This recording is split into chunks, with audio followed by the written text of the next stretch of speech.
Alright, good evening everyone. Is my mic working? Looks like it is. Is my connection good? Oh, always a worry. Let's actually quickly run a speed test here. My connection is very, very dodgy. If it's not even connecting to test, I have problems. Okay, no, we should be good. Alright, so it is Sunday evening, although all of a sudden, days of the week no longer matter to me. But it is still a good time to be watching some chess. So I see 4 games running, including one of my teammates, so I'm really excited to catch there. I think we'll actually start with Val's game. Val 1313 is on my team, very excited to see what they're getting up to. And it's not in the stream title, maybe it should be. But I'm going to be drinking a little bit of Umeshu with a slight history. And I will explain that in a second. Let's just get into the first game and then I will explain what that is all about. So I think my team has actually already lost this week's round, unfortunately. Currently the opponent has got 4.5 out of 8, so no more chance to win. But we're still trying to play our best every board. So here we go. Val has got white, d4, e5, c4, queen's gambit, declined, semi-tarrasch. Alright, takes. Okay. I mean, this is all still semi-theory. Yeah, knight f3 is a good move.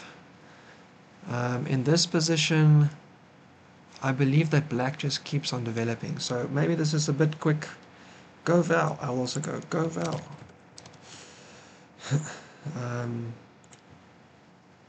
Don't you have better things to do? Yes. So my firstborn was born about a day ago. A little bit more than a day ago. I do. But not right now. So Val is asking if I have better things to do. I do not have better things to do right now. Right now I am just chilling at home. And that is where this bottle comes out. Actually, it was in a box. I'll put it back in the box and show it to you like that. So we'll get into that in a second. Proper Tarash, you say. Proper Tarash. Hey, Fabian. Thank you very much. I didn't know your name was Fabian, by the way. I just clicked that because Val said it in his game. Thanks for coming to the stream, man. Yeah. What's the semi-Tarash then? I have to double check my opening names again. But we'll get back to this game in a second. I'm just going to pop over and see what everyone else is playing. So Val is still getting into it. Second with this timemp has been going on for a while. So let's just see what's been going here. Oh, timemp is actually offline by the looks of it. So, goodness me, it's a bird. It's a bird, it's a plane. No, it's a bird. F4 on move 1. I think Hanging Pawns has been playing F4 a little bit um, on his stream as well recently in his like training games, just playing all the silly things he can think of. Scimitar says knight xd5 instead of ext. Knight xd5 instead of ext. Yeah, I think you've misexplained to me because I immediately didn't understand what you said, but it's okay. Don't stress about it. As you say, names are just names. Let's get into this birdie bird. D5. Okay. Oh, okay. This I don't think is anything special. I was kind of hoping that we'd see one of the gambits where you can really punish white for playing the bird, but it doesn't look like black is into that. So maybe this is going to turn into a reverse London. Let's have a look. All right. E3, B3. Okay. I feel I wonder, I feel like White's kind of making up a bit of an opening here. This is pretty good, actually.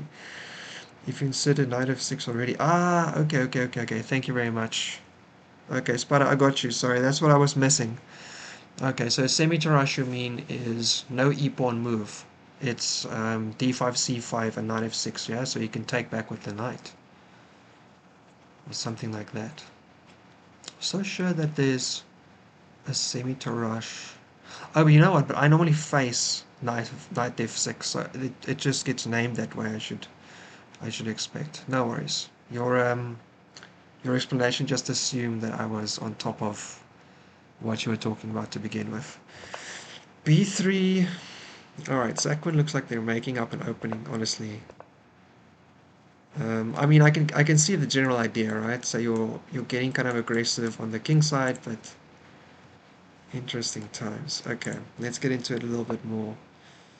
This is like a reverse Dutch, basically. This is what they're playing, right? So maybe sacwin plays the Dutch with black as well, and so they're playing kind of like a reverse Dutch versus what looks a little bit like a reverse London. So this is a London versus a Dutch with a tempo up.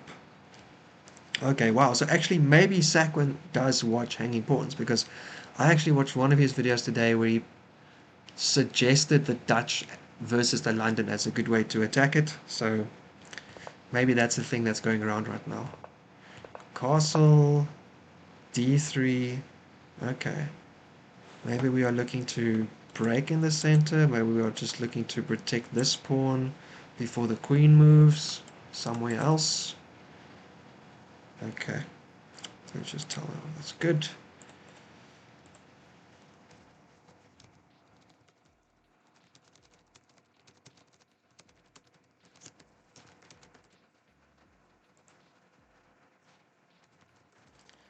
Alright.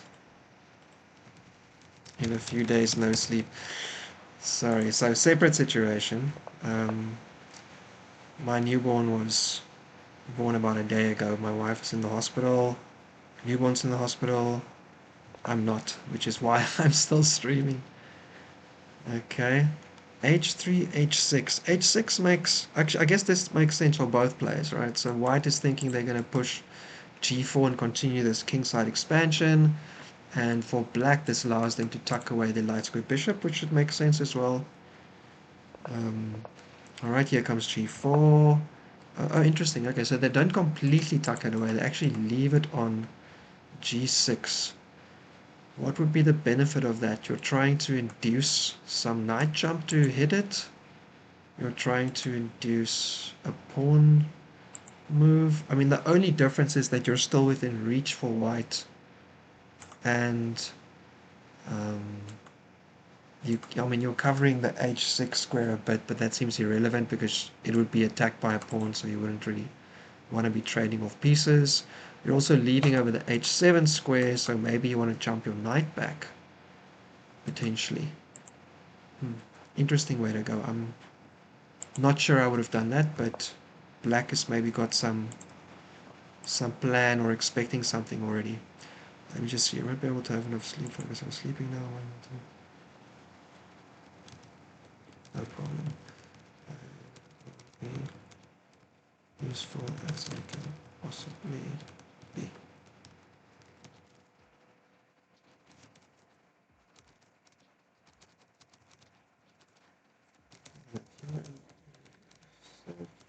Hospital. Yeah, so we can get into the whole how the kid was born as well, the little man. But that is a slightly separate conversation from the chess, so we can just keep it in the background maybe. Alright. Okay, knight's coming over. A5, okay, so black doesn't want to wait around, opening up the queenside expansion as well.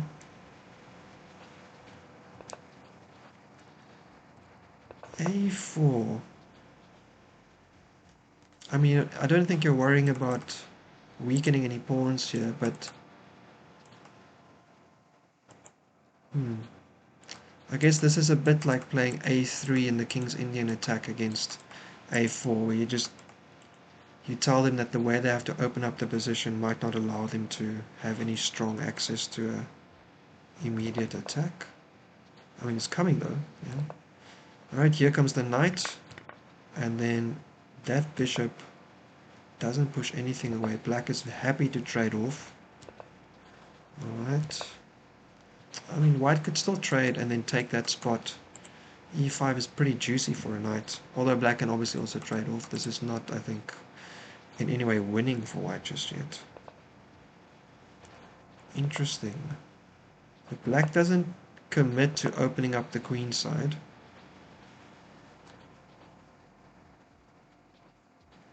Is it because they realize they won't get much? Or maybe white won't take.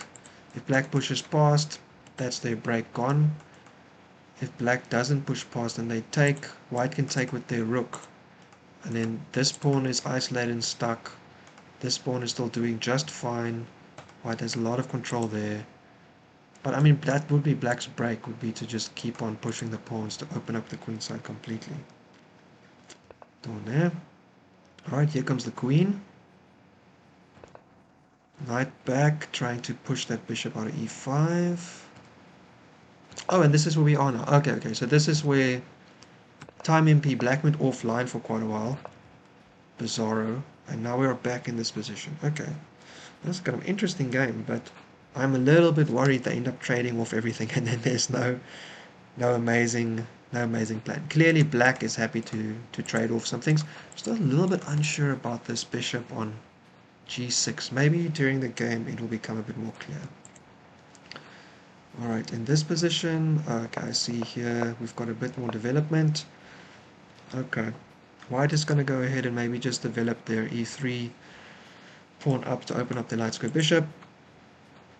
Basically playing like an exchange. Queen's Gambit declined, except black has already played c5 straight away. Which is okay. I don't think there's any specific problem with it. Black could get an IQP after they move their light square bishop maybe, then white might take on c5 to give them the IQP and then block up with knight d4.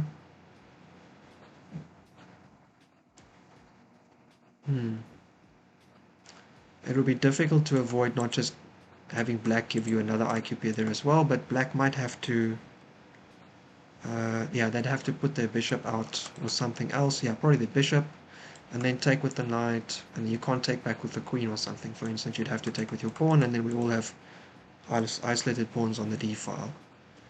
Alright, so that's that move, that game, that's this one. Alright, let's have a look at PapaShirogane versus glbert with a, is that a skunk or a badger for their, let's see, is that a badger? What is this? Nope, that's me. Is that a badger? I guess it's a badger. Could be a skunk though. I'm a little bit unsure which one it would be. Okay, so in this game, PapaShirogane. I'm reading it Shirogane because that looks like a Japanese kind of name to me. It could be that it's a different name, but it definitely has that vibe. You will definitely need my assistance.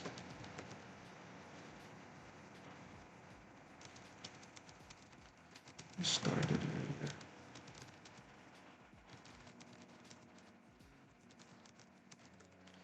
Alright. Shall we see? This is an e4 game, e5. Okay. Oh, hello. A little Scotchy Gambity. Alright, takes the pawn, bishop c5, bishop e3, queen out. I mean, wouldn't like c3 just be really good there? Okay, everyone's developing many things.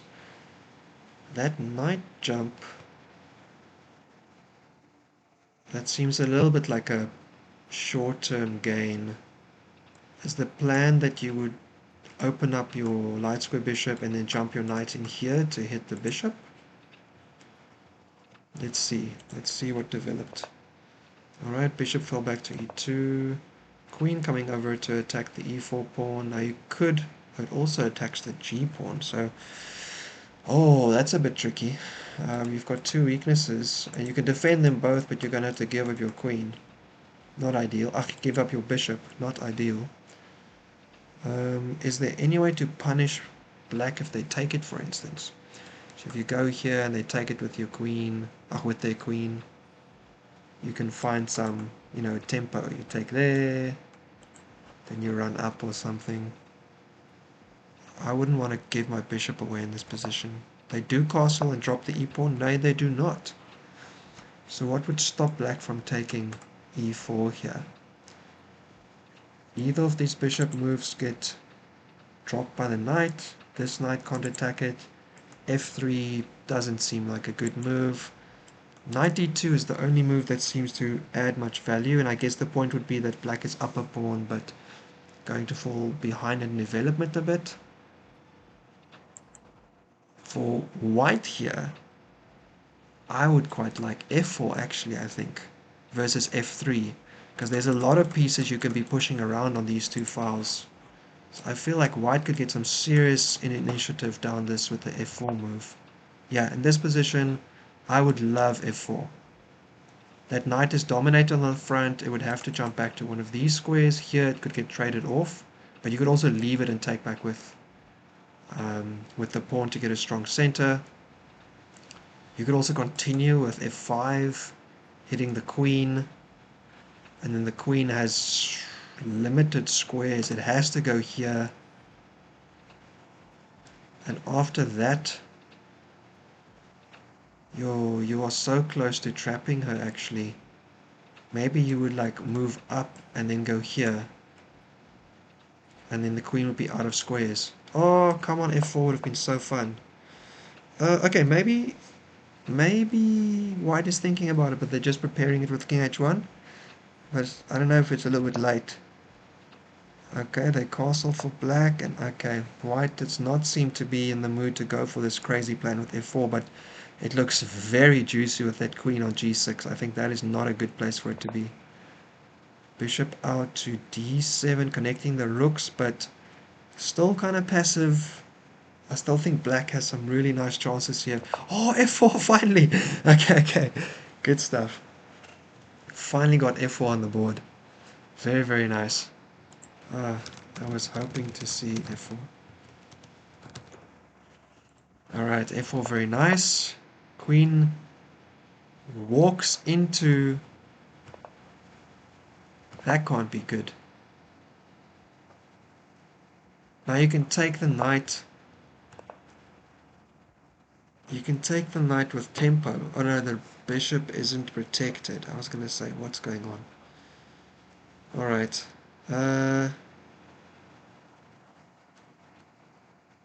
Still though, I feel like that should be something you could solve somehow. Maybe here.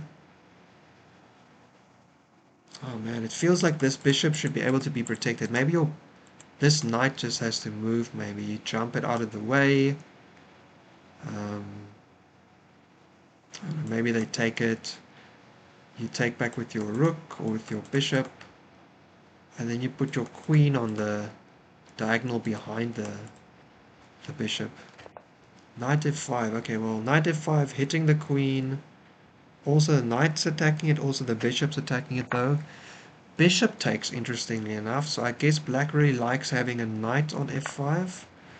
Okay, and white says, hang on a second, I'm going to take your bishop as well.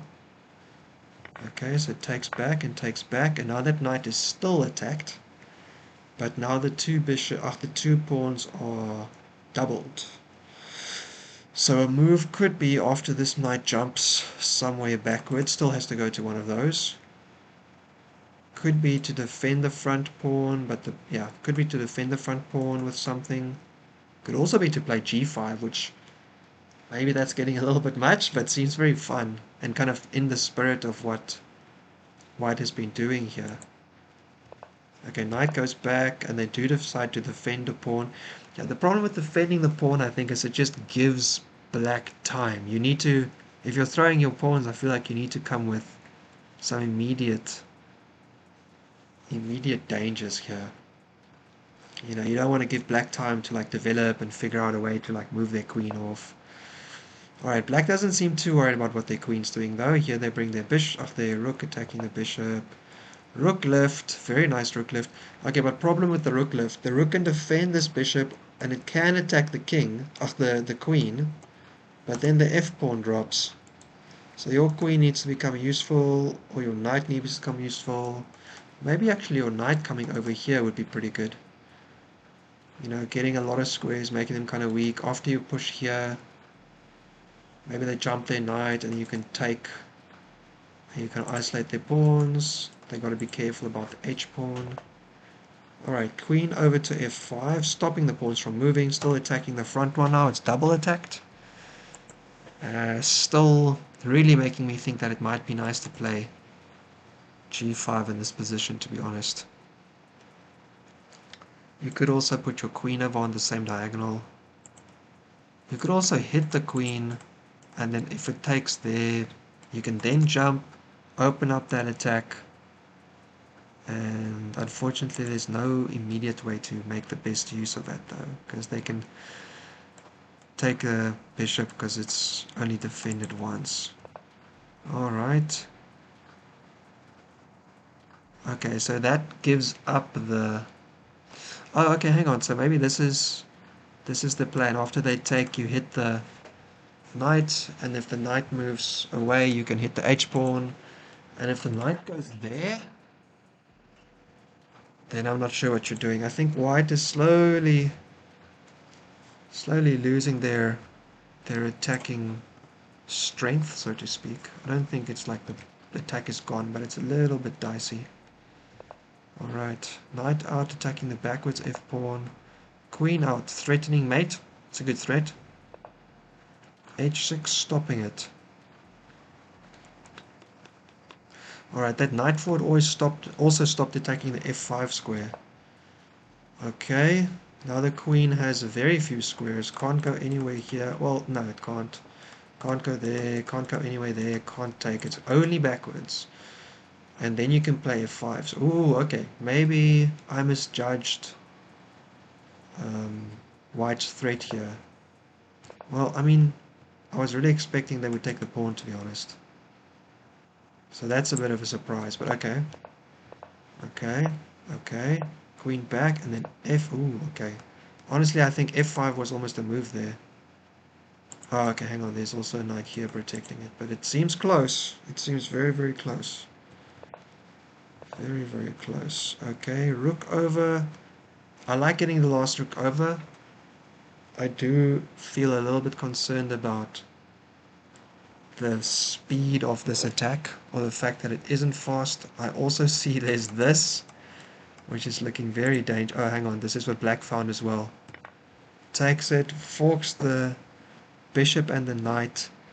The queen has to come all the way back to protect that bishop, if that's what we're doing. It can't protect there, it can't protect there.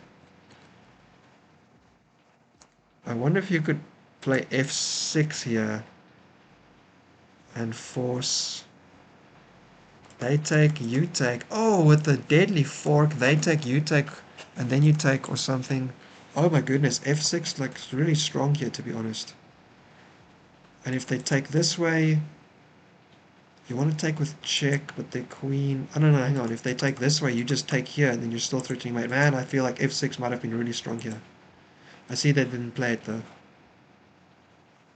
Let's see. Okay, they moved their queen back, allowing them to take whatever the hell they wanted. And they took nothing. Okay, am I missing something? Okay, I guess if the knight jumps somewhere... Like, what if the knight just takes the rook?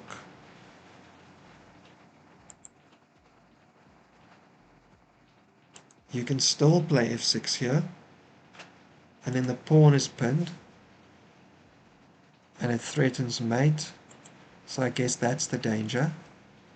Nice, nice, nice. I didn't see that at first. So you have to move the queen. And that takes care of the immediate danger. Could you move your rook over now and then after f6 have the same threat? What if they do this?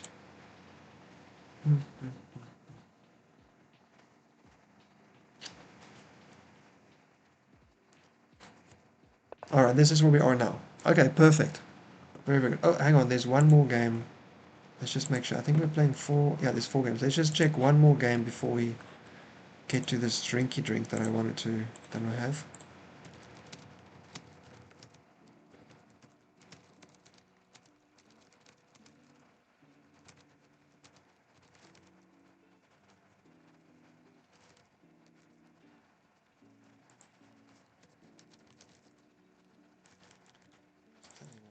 Good night. Love you, Foodin, if you're going to watch this later. Alright, here's one more. Taxiway versus Jelly 1. Oh, this is the highest rated game of these ones. Alright, so Jelly 1 is white. Hello. It's a D4 game, knight f6, knight c3. Hello. Okay. Is this like...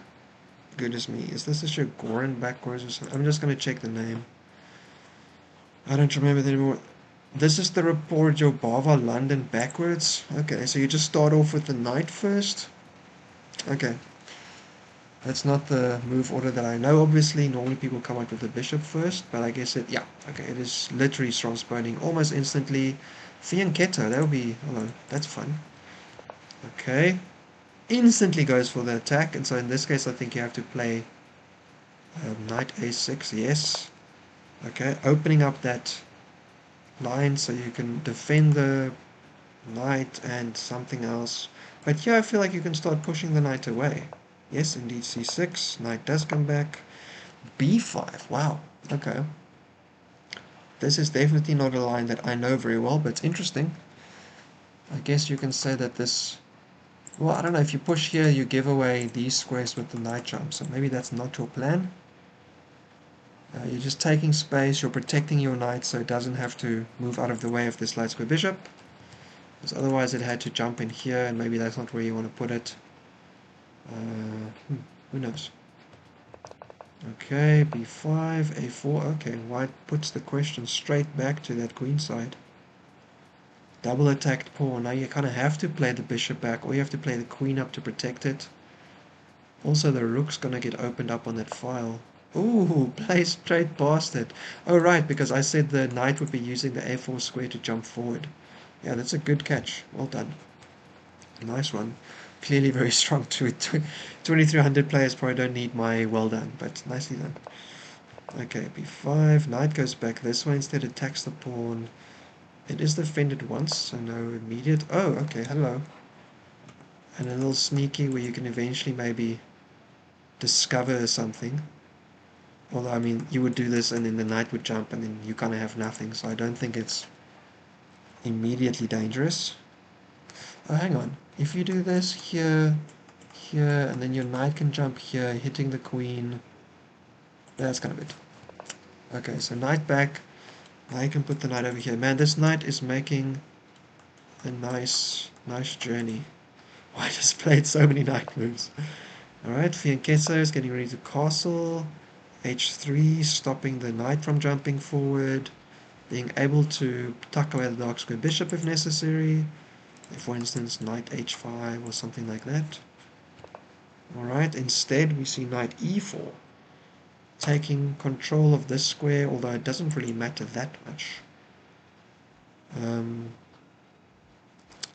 Oh, okay, hang on. Maybe the idea is if you discover you can't block with your queen, obviously, you'd have to block with your pawn.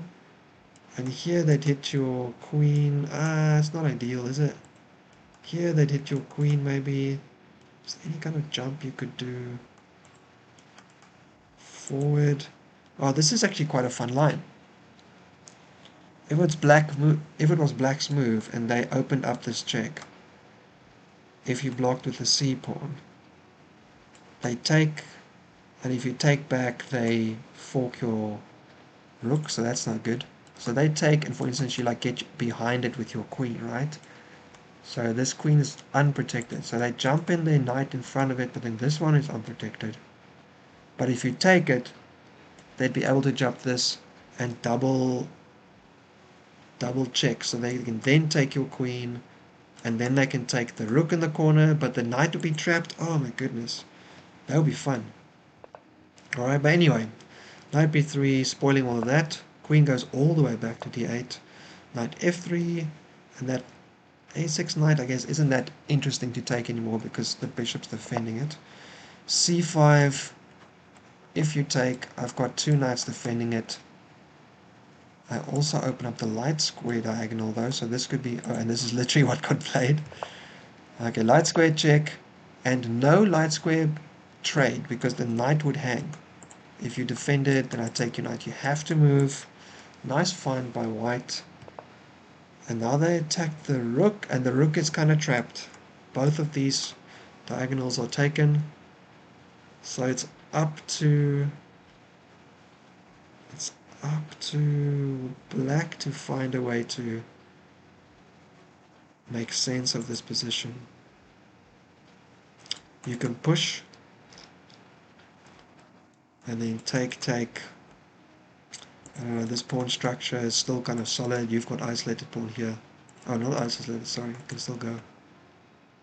You can take, and kind of just open up the position a bit. Then you can take here, maybe.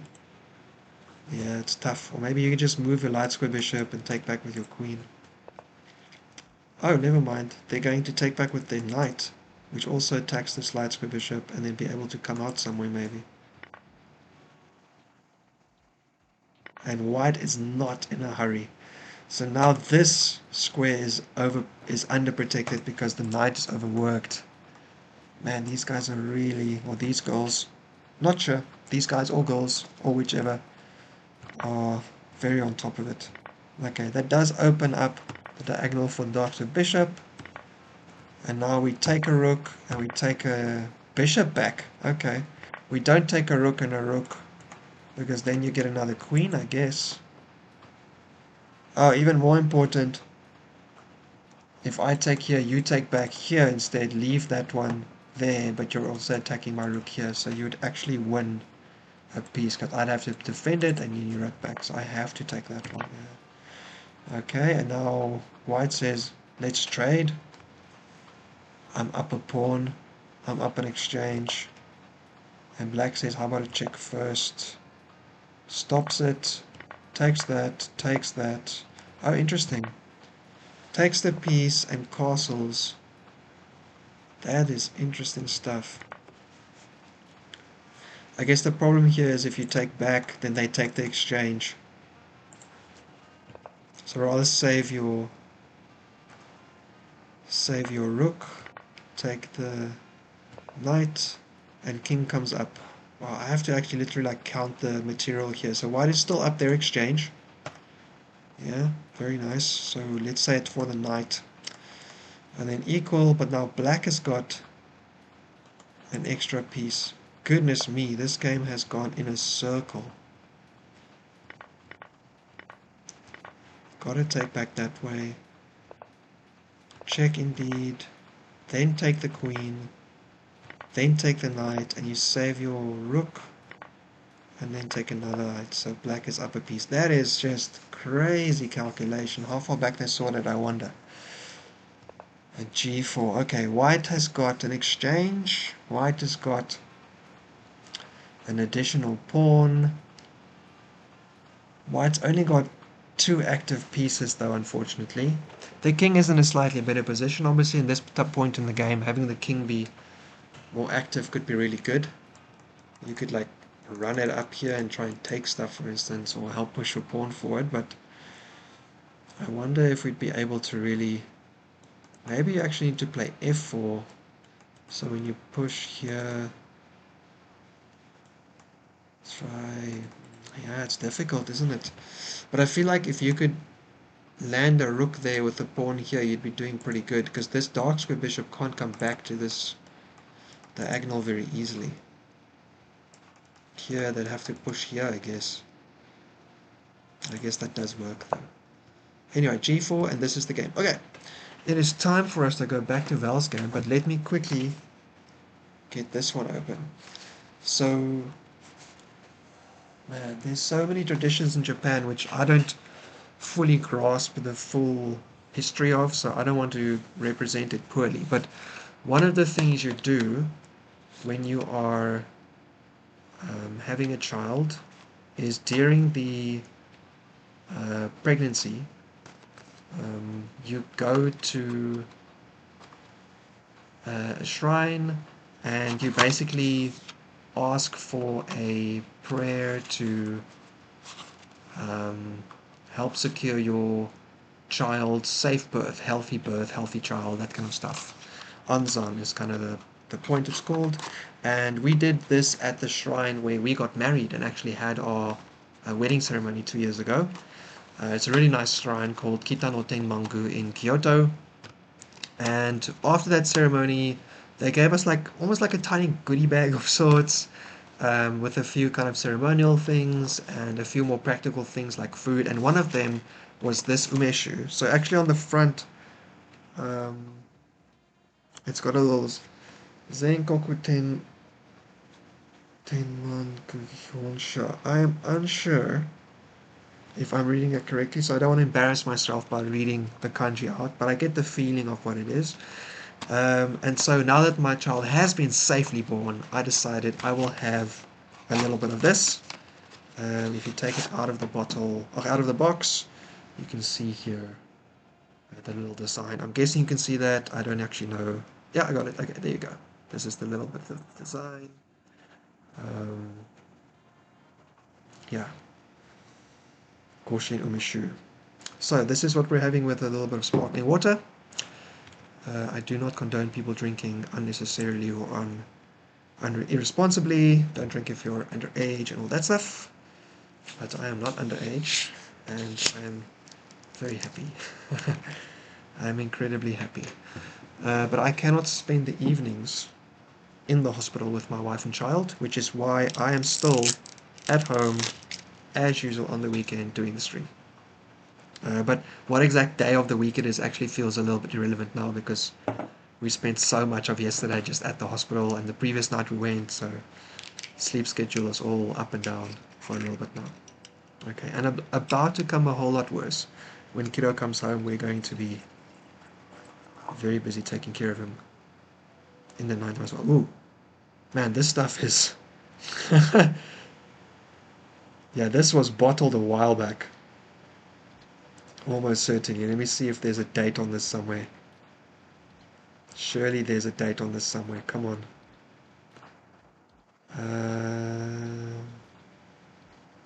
Doesn't say there.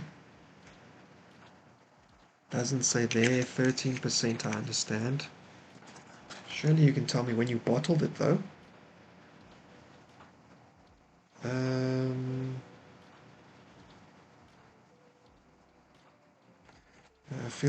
I feel like you can't get away with not giving me a bottling date. That seems, even though you're a shrine, that doesn't seem right.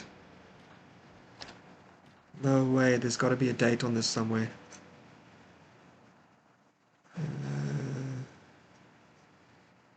I don't believe it. There's got to be a date somewhere. Hang on, Jelle's offline. Oh, that's not good. Let's just see. It was G4, Bishop D7. Okay, now they're back. Okay. Whew. That's good. 1020. 0120. Oh no, that's the phone number. That's not right.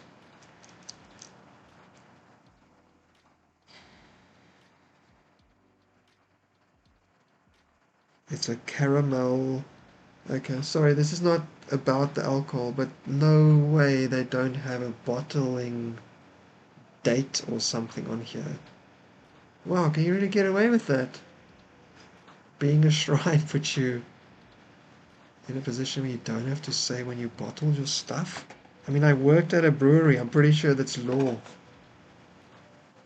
Alright, gonna give it up. Anyway, it smells very strong, so it smells like something that was bottled years ago, which I'm good with. I'm very excited to drink it, but because it smelled like that, I figured I should figure out when that was, but there's no date on it. Go figure. Alright, back to the chest then. Cheers. And if anyone has any parenting advice, let it be known. I'd be down to hear it. Alright, in this position I think there's actually a fifth game going as well.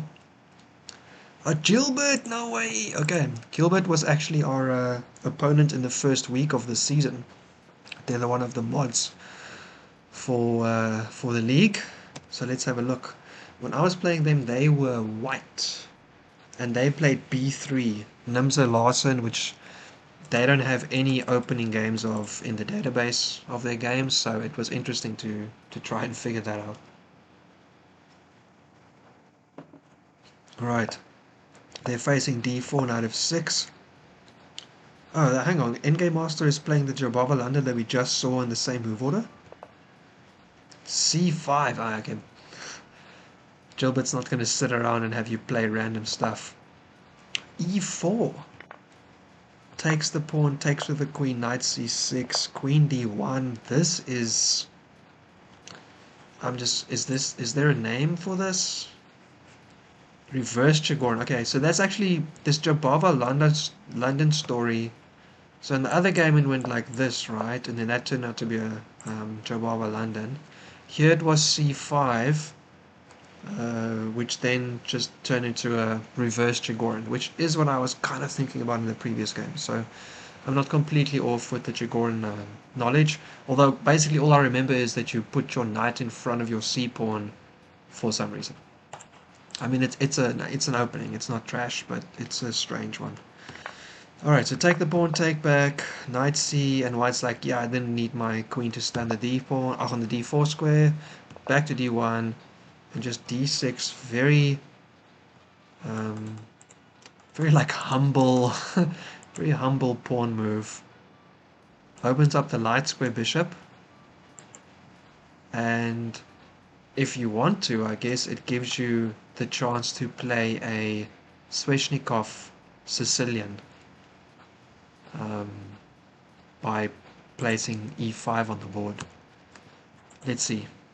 Knight f3, bishop g4, bishop e2, and g3. Oh, okay, so black is actually just going to leave their very humble opening up here, their humble pawns, and playing g7, bishop g7 onto the long diagonal. Very strong. Alright, maybe shrines are not known for... Well, I say strong, very... almost like musky. Yeah, I think maybe this stuff is not meant to be incredibly delicious. It's more just the representation. But I am going to have it, because you guys gave it to me. So, castle, bishop g7, kick that light square bishop away. I would keep it. g7, oh, never mind. I was going to say d7, but they decide just to take the knight. I don't know if this really helps, to be honest. I mean, it's fine, but it's not like you're going to put your pawns on light squares, right? So maybe just pulling back. I mean, you could even have pulled back and then like fianchettoed it again or something. Or just kept it over here. I don't know. Maybe black just didn't know if there was a specific way they wanted to keep the bishop, so trading it off at least just removes one more piece for white, and it does give you potentially a bit more control over these dark squares in the middle because they don't have the knight that protects those. Castle and bishop e3. Alright, so black still has one dark square at least that they have control of, but the other one is currently being taken care of. Also, white has this knight in front of their c-pawn, so that's going to slow them down. So black's been a bit passive in terms of their pawn play, but I mean, what's white going to do with their queen side? That knight has to move again. Alright, and black says, hey, let me put a knight on e5, that beautiful square you gave me. And I also have a knight on c6, so I have quite a bit of cover here in terms of the squares I can look at with my two knights. That's not bad. And then I also have this pressure down here, so yeah, that's pretty good. Oh, and this is where we are. Okay. Let's leave it at that. Quickly see if I missed something. Oh, thank you. Let's freak out. Oh, cool, man. Thank you very much, Gospel Gambit. Gospel Gambit is also a streamer in the league and also streams on YouTube. There's only 2 of us that stream on YouTube, I think, so. Thank you. Come advise me on stream. Oh, thanks, man. I really appreciate it. Very, very excited to be to be new parents. This stream is supposed to be about the chess, but obviously I mix a bit of my personal life into it. We are ecstatic. Our kid is the cutest kid in the world, naturally. I mean, what do you expect? Yeah, we're very excited. Little man is making us very excited about the future. We are very happy to start a family together. I'm 38 this year. Oh, so little trivia. My father was 48 when I was born. So I I beat his record by being 38 when my first son is born. So probably a move in the right direction in terms of which way I could have beaten that record. Unfortunately, he's not around with us anymore. But still remember him and think about him. And especially now, becoming a father myself, I obviously think about a lot of things and wonder, can I do that better? Was that a good way to go? Can I also be that kind of dad? So yeah, big times ahead. Big times indeed. Okay, let's go back to the chess then. That was enough for one time. Oh, hello. There's already another game also going? Okay. And then in fact I will not go on to the previous games. I will actually go back just to check this out. Slugman versus Solar Boy. I'm just going to keep this on move 1 because they have only played that one move. And let's go back to Val's game, which now has progressed a lot more. Okay. Yeah, so we had this Tarash, which I was thinking is a semi-Tarash, but Guitar Spider Fabian helped me out to understand a bit better, so thank you very much. Knight f3, knight c6, bishop g, and this kind of looked like an exchange QGD, right? So I played an exchange QGD. Queen's Gambit declined in my game this week. I called it the Labor Gambit because I actually cancelled the game and had to forfeit, but then it turned out that I didn't have to go to the hospital yet, so I just played it. So that was actually yesterday morning, before I then went to spend half a day at the hospital, and my wife was basically laboring for a whole day. Yeah, I wasn't, because Japan's rules are a bit more intense after COVID still. I wasn't allowed to just stay in the maternity ward throughout the whole labor, which is it's not ideal. You want to be there, right? You want to be there for your partner. You want to help out. You don't want them to go through it alone. But instead, I ended up just loitering at the hospital the whole day. But yeah, so e3 as expected, and now, I mean, they can take and give white an IQP, and I looked earlier and thought that probably you can't keep your knight there because otherwise black can take and you'd have to take back with your pawn, and then everyone's got an IQP. So if black takes, you take back with your knight, and they play bishop c5 here, I think you have to move your knight. I don't know, maybe here hitting the bishop or something, because you are defending the square sufficiently, but you don't actually want to have anything taken on that square because then you have to isolate your own pawn as well. So, oh, okay, hello, this is exactly what happened. Take, take. Okay. I'm not sure if that's the best way to go, and I realized that black's my teammate, so Val, I don't know if this was the best way to go, is it? I mean, maybe. Feels kind of weird that you break the tension and then just... Oh, maybe it's because you wanted to play bishop e7 and you didn't want to have to retake then after they take, so you just took the pawn before you played your move. Fair enough. So black is taking the IQP themselves and are going to have to play a more aggressive game, I guess, because they have a late game weakness, so they have to make use of the open files along it, the potential outposts it gives them. So yeah, and on the other hand, black is trying to take care of all of this, and oh, black has found a very white has found a very nice move here with a continuation with their knight, hitting c7, forking the rook and knight potentially. That is dangerous.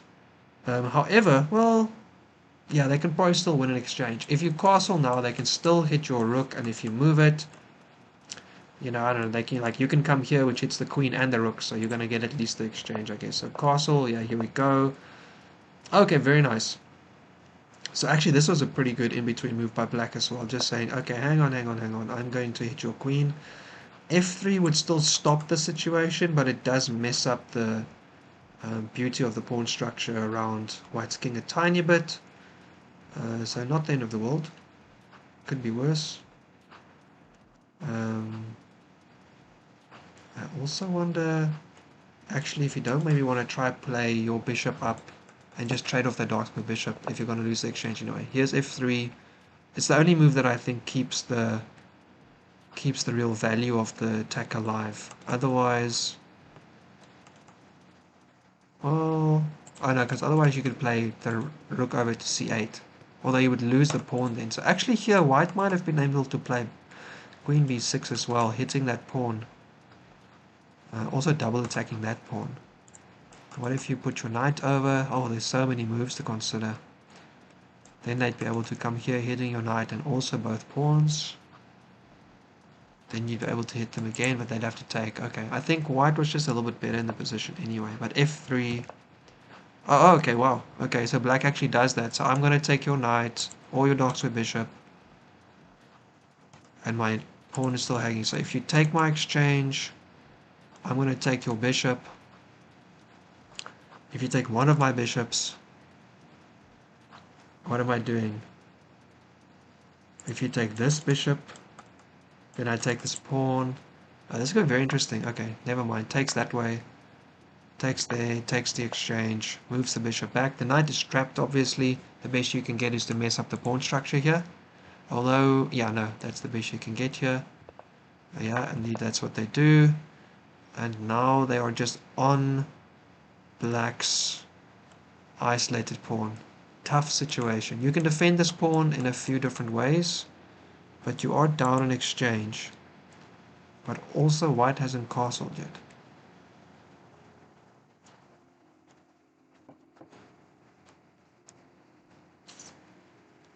You want to make use of this pin, but they have that knight covering the square as well. Okay, and this is where we are right now. Fair enough.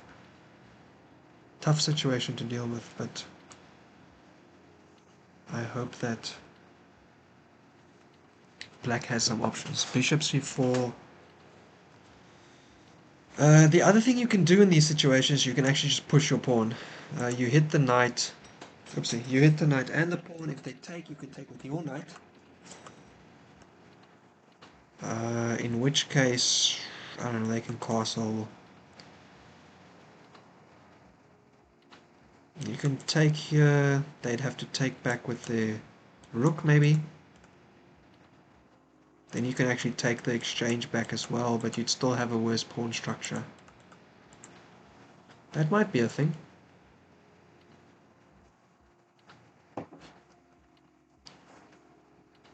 If you take here and they take with their pawn,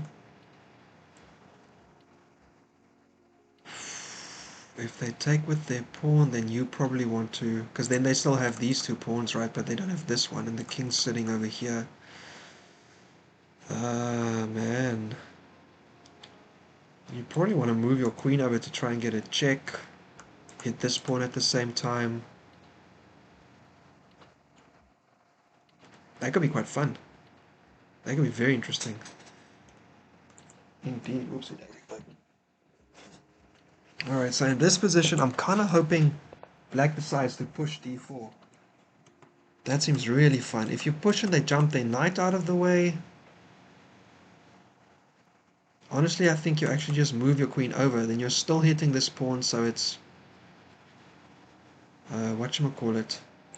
Or maybe if they do here, you come this way. So you hit the bishop and you hit the pawn, and they need to bring their queen up to protect.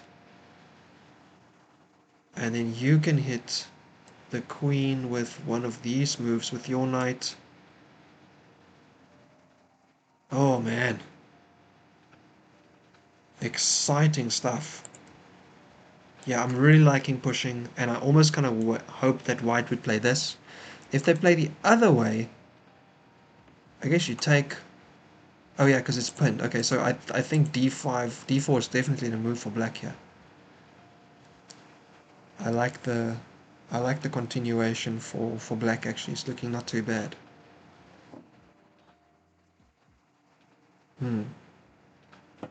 Yeah. But they're thinking, so we will move on to the next game. Sacwin last we saw. Oh right, this is the reverse Dutch versus the reverse London. This is kind of fun. So it's a Dutch versus a London, but the Dutch went first because they're white. So queen up, and then knight e7, and it looked like black was kind of happy to slowly trade off the pieces. White was playing a very aggressive opening and seemed to be trying to find a way to fight for some advantage. I was slightly confused why black didn't break with b5 here, so that was something that we looked at briefly. It kind of just looked like, oh, maybe in the end black can't really get anything for the break. Like maybe they can do this, and then, but I don't know what the value would be there as such. Still though, it felt like it was probably more useful to play b5 than b6, but that is the way it is, and it's only my impression of the position. I could be slightly wrong or completely wrong. That happens as well. Alright, here, so rook f2. Are we doubling up on the f file? Does that mean that after that take you want to take with a pawn? That'd be quite fun. Taking with a pawn here opens up the file, also takes care of the f6 square. Then you can jump here to hit that bishop. You can push your other pawn. Maybe you push actually first. So if they take, you can take with your knight. And then you're hitting that square just a million times. And you can also push this up to try and hit the bishop to force it back to take it. Oh, interesting times. Okay, takes with the pawn. Yeah. Oh, actually, this is not good for black, I think. Because they took with the knight, the pawn actually just shuts their bishop out completely. If you took with the bishop, then you might still have a way to like route your knight around your pawn. So that might become a bit of a regret depending on how the game goes. Bishop has to move. Also comes with tempo, so there's another small potential disadvantage with that situation.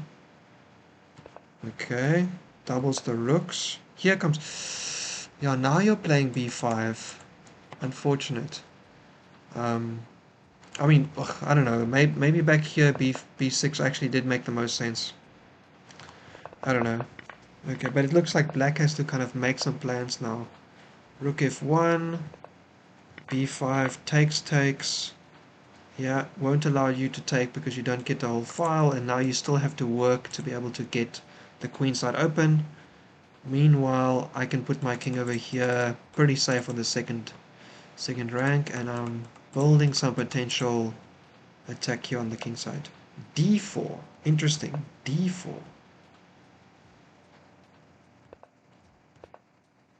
Okay, hang on. Okay, I understand. I thought this was kind of crazy because you're hanging this pawn, but you're also hitting the rook, right? So you're hitting the rook, you're also hitting the c5 pawn, although I don't think that's the point. I actually think this is, besides opening up, I think it's to solidify the center. Because if you can keep the center from crumbling, then you have an easier time attacking on the king side. So rook goes back onto the 7th rank, potentially being able to defend that way. Later on, bishop goes back to defend the c pawn, doesn't play c3 because then the b pawn would hang. So white is trying to solidify and keep everything together while they launch their kingside attack. c5 trying to break, and white says, I'm okay, I don't need to keep any more time going there. c5 also releases the tension though, so black is really just kind of going for queenside opening now. So yeah, they take back, hits the rook at the back that has been doubled, and here you could do this, I think, because if they take, you just take, or I guess you move out of the way, which I think is what white did. Yeah, okay, probably gonna have to take the a pawn. Does take the a pawn. Oh, but that nice find by black. Now one of the rooks is at least going to fall, because you can't block well, you can do this, I guess, but all of a sudden black's counterplay is completely sidelining white's attack. Instead of attacking, they're reacting to all of this stuff on the queen side. Alright, they're going to take back with the rook, I guess. Queen coming in. Now the e pawn is also weak. Also rook b1 is available. Alright, all of a sudden this game's tempo is changing a lot. g5. White's going for it. If they can take, that pawn has to move. If that pawn has to move, the queen can try and come in. The knight could maybe try and find a way to come in. Okay, they take the e-pawn with check. King goes to h1. I mean, so I'm sure white saw that, right? So they must have decided that's acceptable. What if they take here? Because you can't do this. You hang the queen. If you take this way, they can attack the pawn again, actually, as well. They can attack the rook twice. This is tough. This is tough, tough, tough stuff all of a sudden. Alright, they do trade off the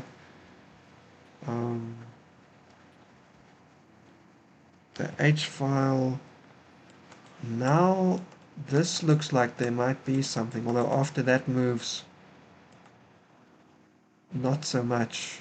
You would love to reroute your knight in there, but it takes time. Bishop up attacking the d-pawn, queen up defending the d-pawn and the knight still. Might want to try and get in here at the right moment. Queen up trying to trade off, saying no thank you, no trade. Oopsie daisy. But also nothing is currently... Hang on, oh yeah, and black saw it. This unfortunately is a bit of a problem because you're on the open H file. So after queen d7 your queens have to be traded. And the only thing that matters now is how you decide to trade. That queen is free to move, this queen has to stay on this file, or you could do this. Well, actually that's not too bad, is it? You could do this, break that, this bishop would take your pawn. That would kind of suck though. You could attack, they would have to take, you could take this way, they would be able to bring a rook in, you could take, and then actually you could get a perpetual, which might at this point be the best. Oh, that's just what they did. Hang on. Okay, takes. Oh, hang on. Okay, g6. Queen up doesn't take. Okay. Alright, that kind of spoils my plan. That's very unfortunate. You still have this, but you have to manually take now.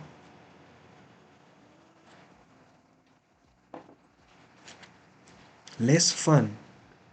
At least your king is on the light squares, so it's not that easy to get checked right now. Oh, okay. And white is kind of... I think white's kind of going for it.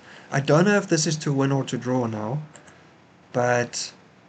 yeah, so if you take, for instance... Oh, hello. Okay, never mind. No worries about the taking. So you can do this. Maybe they take with the rook. Actually, isn't this a bad move? I take this way now. My king still can't get checked, right? So that's fine. If you take with your pawn, you've just got a lot of problems. You take with your rook, still uncomfortable.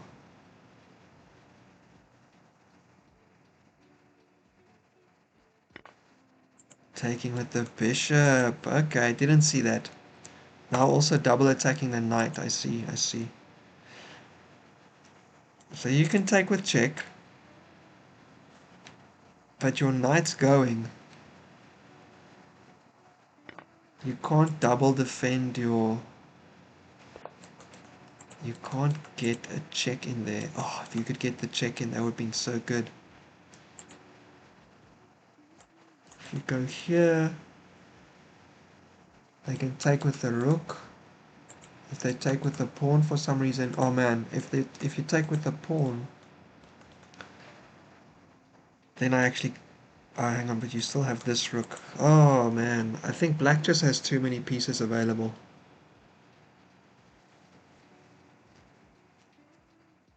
Unfortunate. Oh yeah, white wrote, if his king side doesn't fall, I'm a goner. Indeed, this is a tough situation.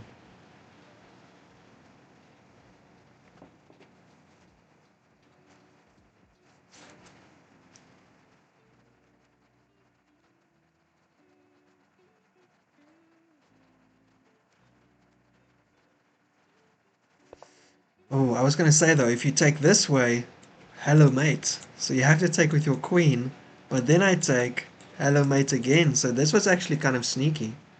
But now with the double attack, with the triple attack, with the other rook coming in, I don't know.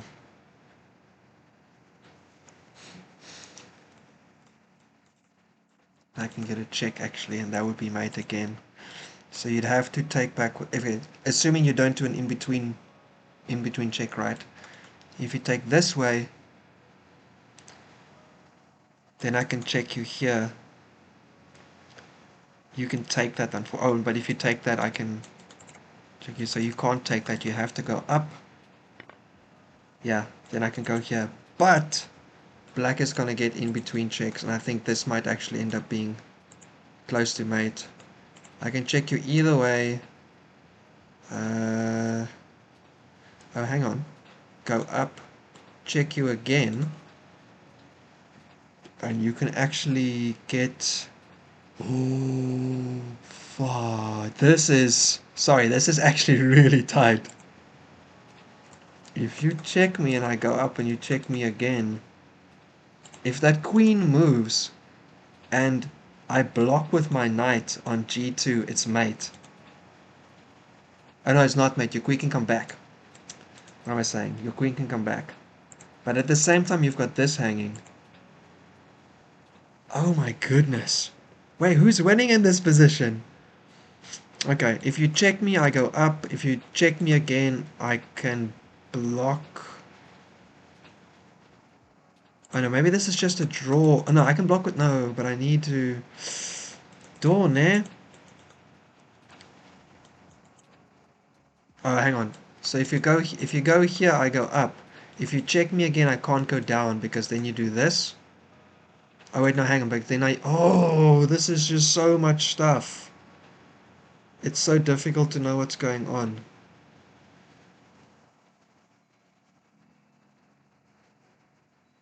Because as soon as I block, I also check you. Oh, this is intense. What amazing position. Alright, what's black's move? This loses because I check you and whatever. This loses because I check you again. You can either go up or there, but if you go up, I've got this, and then you have to take... Ah, then I actually don't know. I can guess I can check you again, and I'm gonna move... I'm gonna like push you around until I know it, but the knight can't jump if my queen isn't there. So if you take with the pawn, I push. If you take with the queen, I can double checkmate you. If you take with the king, no, if you okay, so if you don't take, yeah, if you take with the king, then I just fork your queen and yeah, I just fork your king and queen, and then if not winning, at least I'm drawing, but I'm probably winning because I can block and trade off.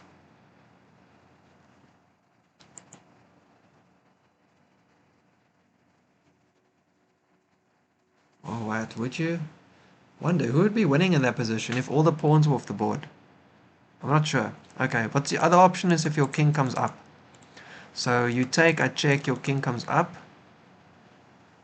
I have a check here, which you can block me. But then oh no, hang on. Here, your check. If your king comes up, I can like promote with a knight.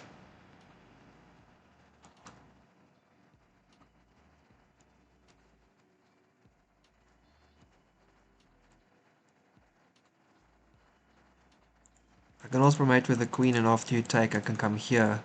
But then you can get this square, and then it's a little bit more tricky. Wow, this is crazy stuff. So if you check me, so you can't do this. This also doesn't look that good. If you check me on the back rank, I come up one. If you check me again, I block with my knight, which opens up the check on your king. You have to bring your queen back, and then I take, and it's mate. Is white winning? Oh my goodness. This is unbelievable.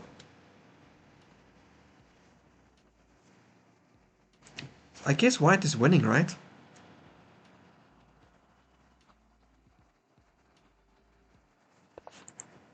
This game is madness.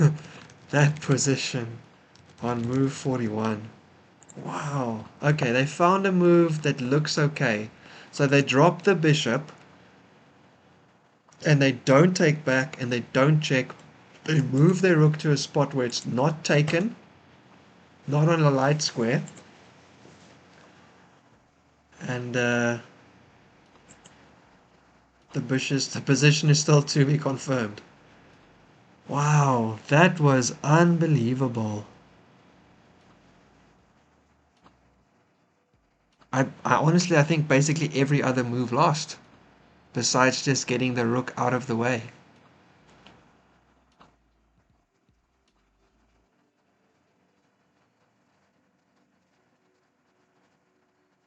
What if I do this, threatening the same thing again? Because if you take, I go here, and it's the same problem. So you have to move again.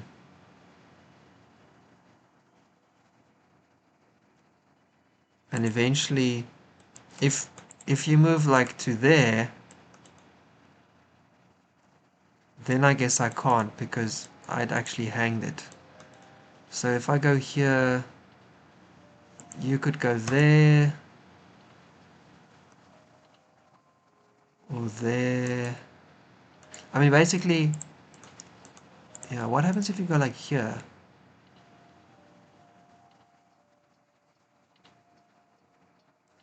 I can take, then you take, come up,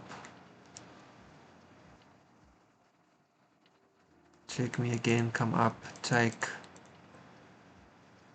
and it would be 2 pawns versus 1 pawn and both have a rook, but you could take this pawn actually as well. So it would be pawn v, rook. Wow, my goodness. Is my connection dropping? Because I'm trying to check it out on my phone separately just to make sure what's going on, but I see it buffering a lot. So I'm worried that the connection is terrible. Please let me know if it is. I'm unfortunately unclear if I can do anything about it, but at least I would be aware and be able to cry softly that my connection is so bad. Whoa, hang on a second. Guys, I've missed so much of your chat. Why do I not have any of that in my phone? Oh my goodness, I am so sorry for missing everything. What did I miss? Since Camilla said something, I missed everything. Good evening. Why did I not see any of this? You said what? I mean, now it's sitting with QXD4. Oh, that was the previous one. Interesting position. Now I don't know what you guys were talking about. Shit, me. Kirk D.A. Anderson Fitness. Congrats on being a dad. I'm a dad too. Thank you very much, Kirk. There are a lot of us around, now that I can say us. If you have any amazing advice, please share it. I would love to hear. And thank you very much, Jordan. I appreciate it. I know that you've got, is it 2 kids of your own already? So yeah, also any advice you had would be much appreciated. And hey Jim, konbawa. It's already 11 something on my end. And I think I might stream to about 12ish, but then probably I have to go to bed. The fact of the matter is that once baby and child come home, my wife is going to take a long time to recover, I think. So I need to do basically as much, if not absolutely everything I can. She's kind of stubborn. She's going to burn herself out. So I'm going to have to kind of like make things happen before she can even think about doing them. Otherwise, she's going to try and get up and do it and then hurt herself, where she really, really just needs to chill out and recover. Okay, wow, I don't know. That's unfortunate. I'm sorry I blanked everyone's chat. Apologies for that. Okay, yeah, so we did see rook d5, rook d6, and we did we did see the rook go to b8. Yeah, and actually in this position I had nothing. Actually here you can, yeah, this actually just looks crashing for white now. If this pawn was here, it would have been great because you could put your rook over onto b6 break the pin and actually still kind of threaten to do something, I guess.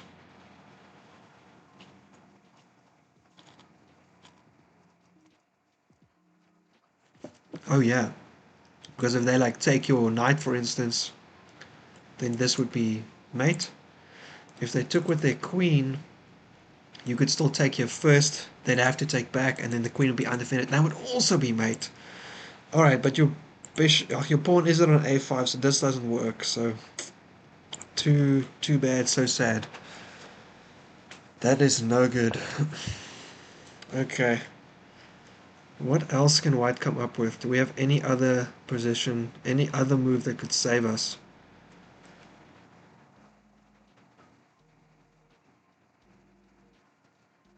Now you also kind of wish that your queen was here onto this diagonal, because you could like move your rook out of the way with some other move, and then if they... Oh no, but they could take with their queen instead, and that wouldn't matter. I was going to say if they do that, also doesn't matter, because you still have to move your king first. I'm afraid I got nothing. I don't... The bishop is now actually in the way. It's not helping you being able to protect your queen, for instance. Although I don't know if protecting your queen really helps. What if just pushing the pawn?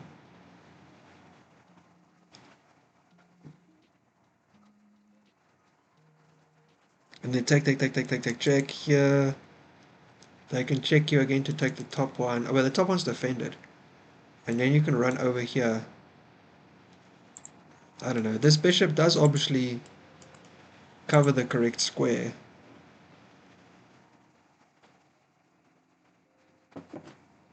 Let's see if we trade everything off. A5, you take.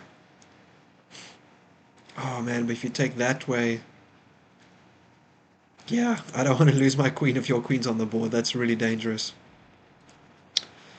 Alright, so if you take with your queen, cool, whatever, you know, that's still doable. I can make some kind of plan. I could try and push your other rook off of the situation, keep on pushing forward, and maybe even trade back the rook for the pawn because the bishop's guarding it. So then I would have this versus this. Wow, so that outside pawn might actually be a way for white to win still, but that line requires that black takes with the queen first. They take with the rook first, which they clearly will. The position is way worse. Way worse. Oh, if only you could get that pawn out of the way. I mean, I can't even... There isn't even like a good sack. Like if you did this and they'd have to take with their rook to like open up their attack, and then the two rooks are disconnected, but your queen's on the wrong diagonal and your knight's... your rook's in the way, even if you like... Oh no. Yeah, your own pawn is kind of causing frustrations. It's great if you could get a back rank mate going, but it's terrible if you can't. Which makes me think, should you just like put the queen over there and be like, it's one move away from mate? Except even if they take there, they're still guarding it backwards. Oh man. I think black literally found the only way not to lose, and actually then it just turns into a winning position for them. Oh my goodness. Every extra plan we come out with, it looks like black has some answer to it. Yeah, because this could go really well, right? If they take with the rook and running it around, but at some point you could check, and then, because this is still back rank mate, right? Yo, this queen being where it is frustrating. And the fact that actually, I mean, you can move up your king, and then after they take, you can just be like, get out of there. Like, go here. If they take, you just like, screw that, I'm out of here, run your queen away. You probably still get mated with all the heavy pieces around your king and nothing to defend it, but I don't know, if you're gonna go down swinging, right?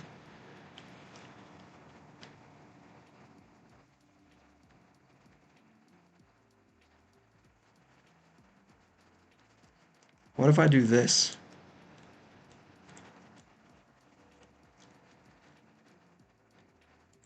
Or this?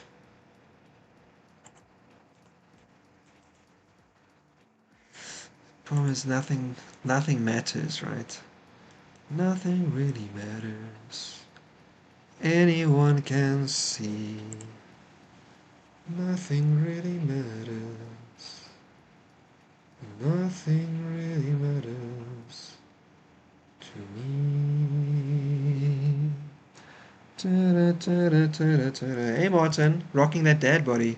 Thank you very much. I'm drinking my Have a Safe Baby Japanese Umeshu liqueur from the shrine where we did our Happy Safe Baby ceremony. So I feel like today is the good day to do that. I've been waiting quite a few months. It's very, very mature. Maybe a bit much. Oh man, I think white might be out of moves. I'm gonna move on to the other games because there is a lot of other chess happening. We will come back and have a look. Oh, this one already ended, so PapaShirogane did get their win. Let's go back and see. Where were we? Yeah, we saw this with the queen coming back. And then I was wondering, and they saved their bishop. But they let their rook be taken. Yes, they did take it. Take back. Does open up a nice attack here. After that, you could do here and then just hit that multiple times or something. I don't know. King gets out of the way. To I guess take a rook onto that file. Okay, f6 as we were expecting. I'm guessing this is going to be, yes, a g6. And I'm not sure if this helps. If they play forward, you don't want to trade queens, but you're kind of going to have to. Unless you like do this and then swing around. If they don't place forward and you do and they then press g5, what do you do then? I mean, you can like take, they take, you take, they take, you take here. But there's no winning this just yet. That's kind of, I'm not sure where h4 is going. They did win. Okay, h5, queen back. You know, if you can get here, that's mate, so that's dangerous. Is this maybe the point? That black just has no way to avoid you coming onto that diagonal. But they didn't have to play h5, did they? Okay, queen over. Couldn't you just gone here and just threatened it straight away? Okay, going to e2 instead. Unsure why e2. c6 completely, b6 sorry, completely unrelated to the position. Also undefending your knight on the light square. Hits the queen, comes to f4, and takes, because you take back with your queen here, and then that's also mate. Oh, they did that. Sugoi. Goes back to uncover the mate. There's a check here though. Oh, there's no check. The knight also blocks it. Oh, this is amazing. Queen takes, sacks for... Oh, wow, this is really good. Takes again. King back. Oh, because you can't win anyway. That's really unfortunate. That was so good. Imagine like back and you take here, but they can just check you. Oh, they can just do this and this. Sorry, what was I saying? No check. If you check actually, then you have to go back again. You just go in one and here, and it's mate anyway with that pawn. In one. Oh, your knight is just on the wrong square. Oh my goodness. I just want to check. I feel like h5 kind of... Maybe the position was lost anyway, but I feel like h... Wow! Okay. This position was actually just wild roller coaster all around. Yeah? Okay, now black is better. Black is... Oh, black should have just taken that rook, yeah. Oh, interesting, yeah. Got a pawn is hanging. Now it's better again. Oh, and yeah, there we go. h5 was the move, hey?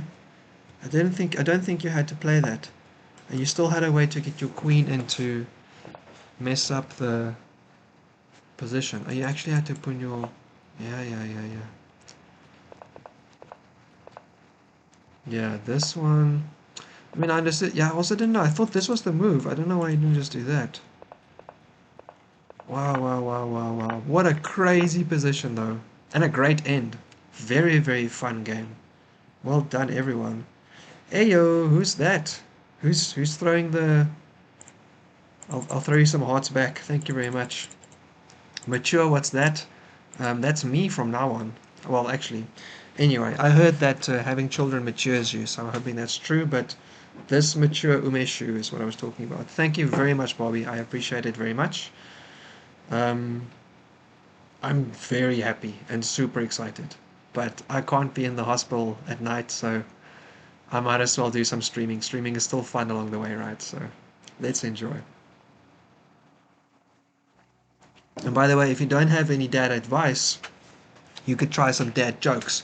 Just be careful because like Gary yesterday tried to tell a dad joke, but it involved the words hate Russian like right next to each other, and YouTube just automatically moderated that sentence. So the punchline came, but the actual setup for the joke didn't come out, so no one understood what the joke was, unfortunately. But yeah. Alright, so this was a really fun game. We'll leave this one here. Jelly vs. Taxiway is also done. Let's just go back a little bit. We left this one here. Ah, there's just too many good games to watch, unfortunately. That was a great move. Yes, and we got to a point where... Yeah, and then all of a sudden black was up a piece. Really crazy. G4, bishop d7 I haven't seen before, so this might be what have happened. Rook up... Oh, maybe just looking to trade the bishop, because then this pawn would be weak as well, and white would have 3 pawns versus 1 on the queen side. Attacks the front pawn, doubles up instead. Interesting. Takes the pawn and saves the rest, blocks the file and opens up the doubled rooks. Doubled rooks? Oopsie daisy. Doubled rooks. Okay, I mean, these people are like 1,000,000 points higher rated than me, so I have to say sure. Okay, and they say, hello, I found a pawn that's weak because everything's attacking everything. Up to attack the knight in the back. Takes the bishop. Oh, very sneaky, because then you take... They take here, and now you can choose to take either here or here. But you've got a rook versus 2 pieces. And you're also down a pawn. That is tough. Takes the knight instead. Bishop runs out and starts running the c-pawn forward slightly. Tries to cut everyone off. In comes the bishop. Oh, okay, yeah, this is just too much. This light square bishop is cutting off all the exits and entrances. This pawn is going nowhere. They can slowly push here, and then they can push past, and then they can go here, and then they can bring the bishop, and then they can push the next pawn, and they can just kind of walk their pawns forward with the bishops. Coordinating really nice. GG. What a game. Let's also check out the quick... Okay, so white was actually a bit better here at the opening. Ooh, yeah. That was a dangerous move. Yeah. But then... Right here... they actually just... okay, obviously. You have to castle instead of taking the exchange on the table. That is rough stuff. Very unfortunate. Martin, what do you say? Hey, Flip, the book I ordered about clocks finally got delivered. It's about time. Nice, that's a good one. Well done. I was so disappointed. I decided to read a dad joke in my in my game stream yesterday, just kind of for the, to be on theme. And it was, yeah, like I remember it just because it was so bad and like kind of inappropriately, like it's supposed to be a dad joke, right? And it says like, my girlfriend is really insecure about her privacy. I know because she wrote it in her diary. Like obviously I get the setup and the payoff, but is that a dad joke or is that just kind of like a messed up situation? And you're talking about a girlfriend, so like what? Like it just didn't make sense. I was very disappointed with the quality of what I got. All right, interesting game, very interesting game. All right, let's move on to endgame versus Gilbert. Gilbert, this one's still going on. Bishop e3. What do I remember about this game? Right. So we gave up our light square bishop, but we actually still have some compensation in terms of dark squares we can play with. And and also white has a knight on the c3 square in front of their pawn, so they're kind of not going anywhere. So that seemed kind of silly. Alright, so knight back. I thought they were coming onto this square. Queen d2, maybe looking to trade off the dark square bishops. Queen up to c7. It's just a normal developing move. I still feel like this would be a good move to just play. I don't see a big reason not to play it. Okay, but they're not playing it yet. Oh, knight comes and hits the queen, so it has to basically go back to the back rank. Or it has to trade off on a5. Alright, queen goes back. c3. Just closing off that diagonal. Wow, actually this walks straight into one of the only ways that white can move the knight without losing the b pawn. The other one would have been to play. The other one would have been to play. Where am I? Oh, thank goodness. The other one would have been to play knight a4. Here we go. Yeah, knight a4, but that's not what happened. All right, so up c3, and here we go with knight e5. Finally, probably bishop e2. Yeah, just keeping it safe, also killing off all the squares that the knight could potentially use. Kicking that knight out of there, but white says, I'm going to kick you out first. It'd be a nice time to figure if there's a place for the knight to jump that kind of puts everything else in a silly spot, but never mind, not really. Jumps back. That doesn't feel like the best idea though, because I can take the knight, double up your b pawns, and also your backwards b pawn is hanging. Oh no, it's not hanging. Alright, but I can double up your b pawns though, so that doesn't seem that good. And indeed it's what black did. And now they go back with knight f6. Now however this jump does come with a little bit of a problem. This pawn is also attacked, your queen's behind it, although I guess if you go here they take, you can take back, and you've got your knight on a good outpost. Why do I keep pressing the down button? I'm such an idiot. Alright, here we go. What else you say? Dad jokes has to be one you can tell a kill. Exactly. Like, I'm not going to tell that previous joke to a kid, man. That's not cool. Very punny, innocent wordplay. I'm terrified of elevators. I think I should start taking steps to avoid them. Nice. Nice. Yeah, you're pretty good at this, yeah? Nicely done. I like that one too. Alright, so knight back. Okay, and white doesn't immediately go with e5. They actually play bishop up first. And black takes the initiative and plays d5 instead. No trade though, so now the dark square bishop is kind of locked out a little bit. But also there's some juicy squares for the black knight to maybe get to, if he can make it there. Alright, bishop comes onto the... This move doesn't feel like it serves too much of a purpose, to be honest. Okay.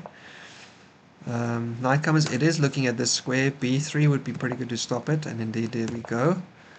And now it is coming back to the e7, f5 square, where g4 can kick it away, and this knight will just be going in circles. Alright, bishop also comes back a little bit more active. Maybe wanted to come over here. I'm wondering how white makes progress here. Is it to try and move up these pawns in a way where you can kind of force a trade at some point? a3. Yeah, you had to play that, because if they play their pawn up first, then it's just... Well, they can still do it, to be honest, because if you take, they take... No, hang on, this is hanging. You need to move the knight first. Yeah, there's knight move. And this is where we are now.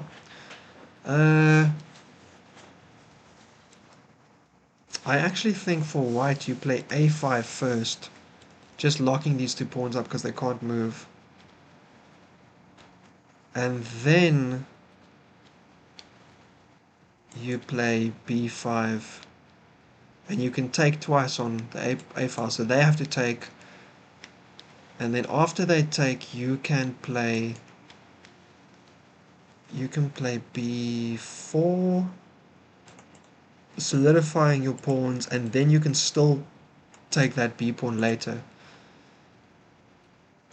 Because if you take immediately, they can... Oh no, hang on, you've got a knight, a rook and a queen defending it. Okay, so you play here, and then you play, and after you take, you just take back. Because you have enough defense of that pawn immediately, and you can still play b4, and you can actually then put your bishop on the diagonal as well. Yeah, actually, white might be doing kind of good here, if they find the correct continuation. You know? Yeah. You'd swear I have a kid somewhere. I'm not gonna swear on anything, man. You might surprise me with some truth bombs.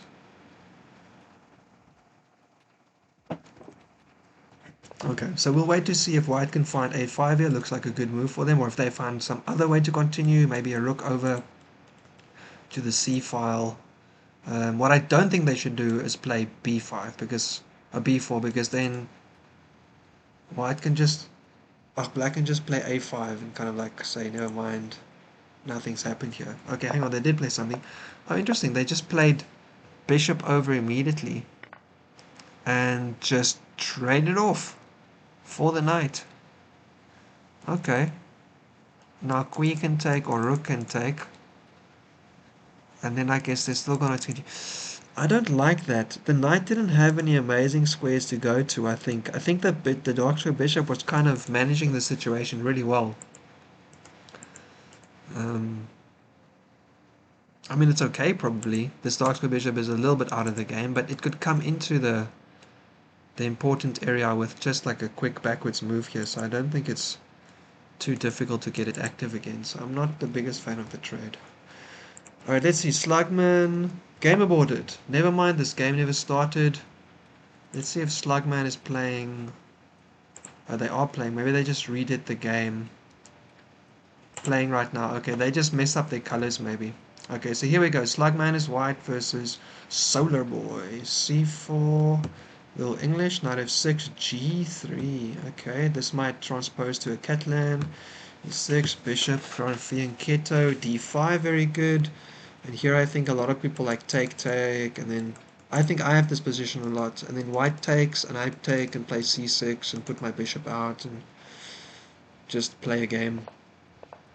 Okay, but white doesn't take.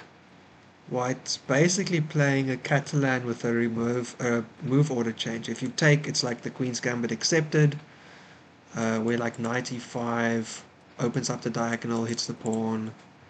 Okay, b6 instead. Definitely not a standard Catalan move. Queen out, attacking the king.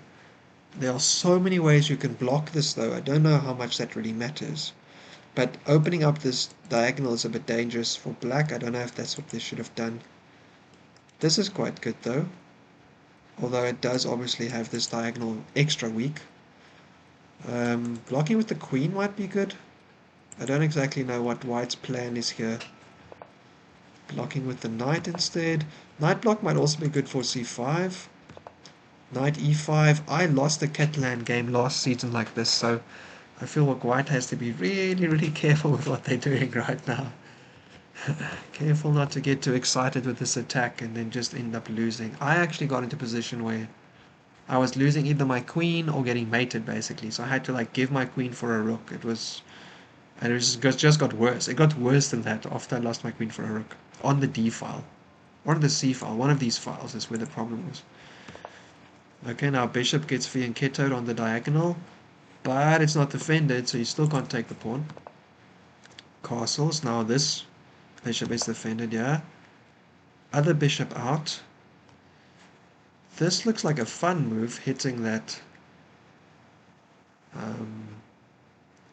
queen and then maybe being able to get that light square bishop. And also the c-pawn can't move. Otherwise in this position, like maybe d4 is kind of fun, because if they take, they can't take twice. So you'd hit that knight, and the knight doesn't have too many places to go. If it tries to run away, you could also like do this and just cement your pawns on the front. Oh, they do actually jump the knight in, and they do get the light square bishop, so bishop pair for white. Finally takes there, and hits the queen instead. Alright. I mean, you can just go back here, you could run away a bit further. Yeah, okay, actually did exactly that. Takes back with the pawn. Still trying to keep this diagonal. Oh, I did something, whoops. Still trying to keep that diagonal closed.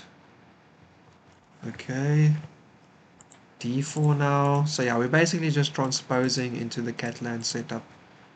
Slowly but surely, knight c3, c5. Black has just played something that's kind of different. c5. Oh, c5 not accepting hanging pawns, actually just putting the bishop up. I guess it's because they realize that they're losing their d-pawn, because it's not defended. Indeed. Okay, and the knight jumps out of the rook jumps out of the way. And now there's also a way to potentially win the queen, so white has to be careful. Oh, this is where we are. Yeah, so a little bit dangerous. There's a little trick here to try and win that queen. You could just jump your knight back though, you'd be super safe. You could trade the knight if you wanted to, but I see no reason to do that because this backwards knight isn't doing that much. Yeah, queen move seems perfectly great. Still defends the knight as well. Although I don't know, would you... I don't know, I feel like this was actually better. Because I don't know if you actually want to trade this knight anyway. Because they would maybe take, and if you take back, they still get out. And they're double attacking whatever is on that square. It's a move. It's a do, definitely. Alright, let's see what's going on here. I think there's multiple more. Hello, white. Oh, I'm locked out. I was going to say, I don't have white mode activated on anything if I can help it. Hey Milan, how you doing, man? Flippy puppy, I like it. Thanks, man. How are you doing? Are you feeling good? I have a pretty good feeling going myself, but I hope you're also having a good weekend. How are you guys doing on the league, by the way? I haven't checked out your buzz situation so far. Let's actually have a quick look before I go back. Oh, tough 5-2. Don't worry, we're also doing pretty tough, pretty badly here. 2.5, 5. Okay, we're basically we're up a draw versus you, and our last game is currently happening. So yeah, tough week all round, right? I feel like there should be another game we aren't watching. This might be it. This might also be it. Yeah, okay, that must be those two. So let's go back here. This is Val currently playing. Yeah, after that knight got stuck, that was the best that was possible. c5. I really wanted them to play d4 here. It looked like the best move to me. But instead they... Oh, okay, so they attack the b pawn, they attack the bishop. Seems reasonable. I really thought d4 was looking great though. Bishop drops back to be safe, and then they play d4. How much does that change?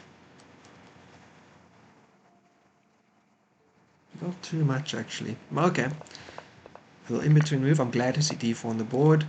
Hits the king with a lovely little check. You cannot stop... and this is probably why, because you can't block it with the knight anymore, so the king has to move somewhere. King has to move somewhere. You're probably not going there, so it's one of these. And then this pawn is still hanging, so you're going to take that. And this is still pinning to the queen as well. So, okay, maybe this is actually a nice continuation. So king up to f2, takes the pawn now, hitting this. Anything else you can do? Also hitting this. Oh, but the knight. I wonder if you like do this in here. If there was a mate there, that would be amazing. But there's unfortunately no mate. No mate just yet. Okay, rook comes out. Yeah, and this is the problem now, obviously, because black is down in exchange. Knight e6. Okay, so trying to stop the trade of the rooks. Also, maybe opening up a diagonal for the queen to check the king, in which case it would again be kind of limited on options. You're really hoping to get away to make this bishop useful. I don't know even if you want to like do this and then check the king in some way, or do this and then, I don't know, like you'd really want to just like find a way to make that light square bishop do something. Oh, okay, and white's just like, screw that, I'm taking. And takes the b pawn with check, very nice. Obviously you've got to be careful. But yeah, the knight is hanging. So maybe you want to jump your knight back, but that obviously breaks the situation. So man, Val finding some amazing moves. Knight back. Takes with the pawn. Unexpected. I really thought you would take here, because even this isn't mate. You could drop back again, hitting the queen. Very unexpected taking with the pawn. What does that give you? I guess it avoids any kind of trades down here. It also gives you a chance to put your knight on d5. I don't know if you want to bring your light square bishop back to this diagonal, but it gives you that as well, I guess. Controls these squares if that matters. Queen up to b3. White obviously very excited for a trade. If they could trade, that would be fantastic for them. And with this knight here, there's no easy checks around the king either, right? So that's something to take care of.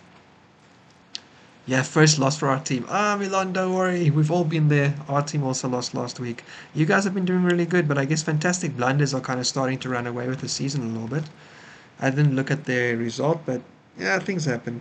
I understand maybe you guys are just losing to make our team feel slightly better, in which case, thank you very much. It's much appreciated that you have such solidarity with us after targeting us so heavily in the first 2 weeks.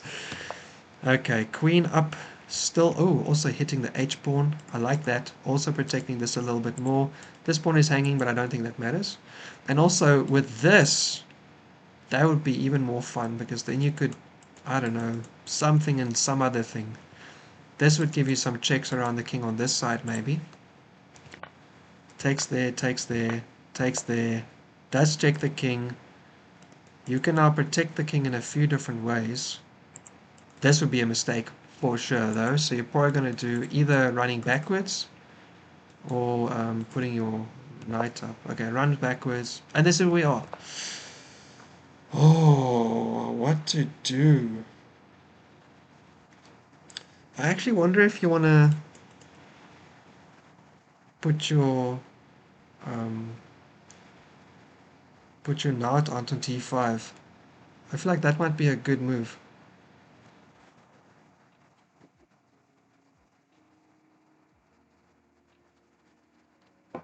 It also stops the queen from having access to these. Because actually, if you do this and the queen can't come back and then you sack your pawn, you could check and the king has to keep on running because the knight can't block. Well then.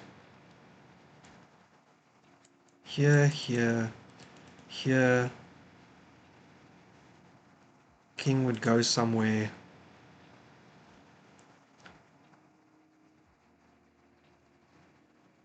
Check again, it has to keep running. And if it comes there, you can actually hit it with a check, which could turn things around a little bit. Oh, but you have only you only have so many pieces. You know, you can't willy-nilly go sacking now. You got to be careful. Also putting the time pressure on though. Pe-lle is a little bit low on time, so if not for the clear position on the board, I think that things are looking pretty good for Val, just because they're up on time and they're the one attacking. Very important.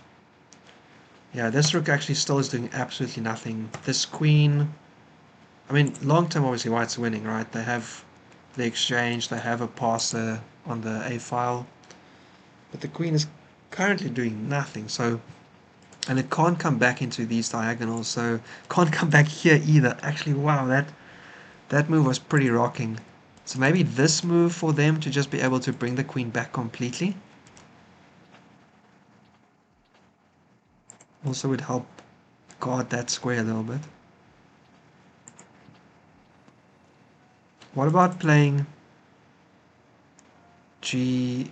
No, but then the queen just comes sits inside here and you're still hanging that pawn and still got this with this. Oh man, white is under a lot of pressure.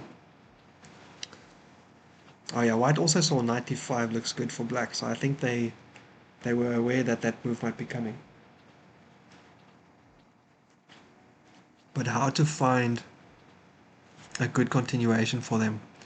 This sack looking more and more likely. This knight coming over here, hitting that pawn over there. Tourne. If you like fall asleep, if you're like, I'm gonna make a passer, then you take here, take back, you come in with a check, the king comes somewhere.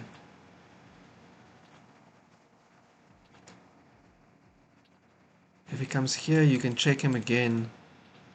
He keeps running backwards and forwards, which kind of sucks, but then you can go here. Actually, hang on. So here, and you just do this first. King can't go here, can't go anywhere here. King can only do this and this. And then what you're basically going to do is you're going to go one move here and then come in here. And if they jump their knight there, you check him this way. And that's also mate. If he goes there... Actually, how's that mate? I don't know. You can get the rook at least.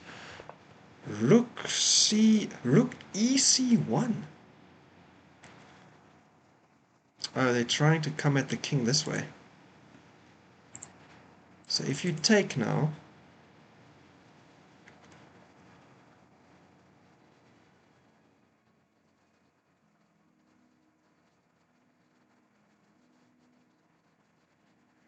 and they come back with their rook, then you take, queen takes, you come up, queen checks you somewhere, queen checks you here. Okay, they come up first anyway. That means the pawn is pinned, so you could take and then mate. Also means you have a check here, in which case the king has to run off these squares. And then you could still take, and you'd still be threatening mate here, and if they take back, you could still check them. In comes the... oh no, but then your queen's on the same diagonal. Oh, but in the pressure. I wonder if Val's gonna win through the power of the clock.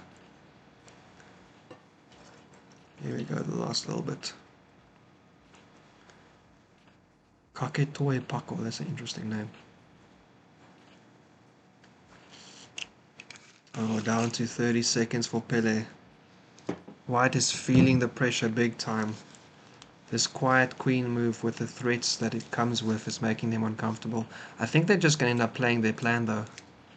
I don't see them waiting. Because actually with the plan, actually with this plan, you can't do this because then this is just mate. So I think this move is coming either way. What happens if you just take then? Take, come up once. You can check the king somewhere. Oh, unexpected. Trying to push the queen away.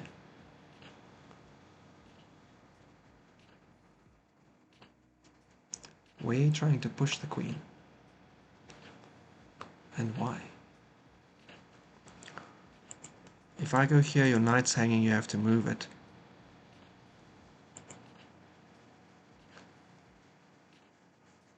Fun move though. Fun move for sure. Not what I saw coming. Alright, one more back. Now actually hitting the rook in the corner. Val, you coming up with some dangerous moves, my friend. Little man would be proud. Val also has a kid. He showed us some really cute pictures. Little kiddo holding a... is it a poster of a chessboard, Val? Tell me again later. Very cute. Gave me some advice on how to get your kids into chess. Oh my goodness. Now this stops the rook left, so white has to find a different plan. Maybe they just have to do this. But then that rook is that knight is hanging. So the knight probably has to move. Can't jump to any of these squares. Okay, just defends the knight. Ooh, I think you made a mistake here. Because now I can take, and if you do this, I can take. Yeah, and black finds it immediately. Tough one for white. But they just had to move their knight or defend it with their king. But also the queen is coming here with check, so this is tough all round. Alright, so now black is actually up a piece. Down in exchange, but up a piece. They've got a minor piece combo. Minor piece combo for a rook. Yo, the time pressure is unfortunately taking its toll. 10 seconds. Check still incoming. This pawn is also hanging. Okay. Back on the C file plan. Now if I check you, where do you go? Here? Here? That is not good because I'll take with this, so you probably want to run this way. Here, then I take here. Oh, your queen's protecting that pawn though.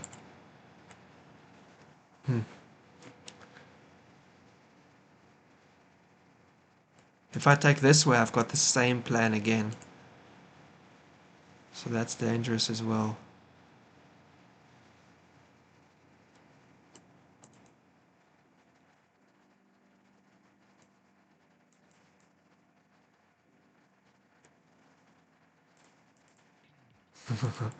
This is fun times. I don't know, I feel like the check can't hurt though. Check and then actually you can check and then you can block the C file. So the rook can't lift. And after that you could still take this pawn maybe. Yeah, although the rook, the knight being there does block the queen in a very nice way.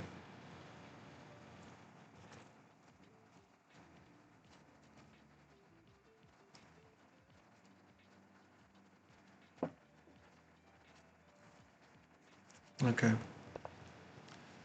Val trying to figure out, now that they won a piece, now that they're doing better, what do they have to do? How do they win? There's a nice little attack here, and then you can lift your king if you need to, but it does allow white to maybe move their queen around. Like here, and then they're defending their pawn, they can come in here. But I mean, that said, if the queens are off... Oh, actually no, this is hanging now. My bad. Can't attack the queen, unfortunately. There's no silly trickery around there. Yeah, so I guess it's going to be either this or this. Actually, this looks pretty good too, because obviously it defends, and if you take, it forks. So if I go here and then you put your rook down,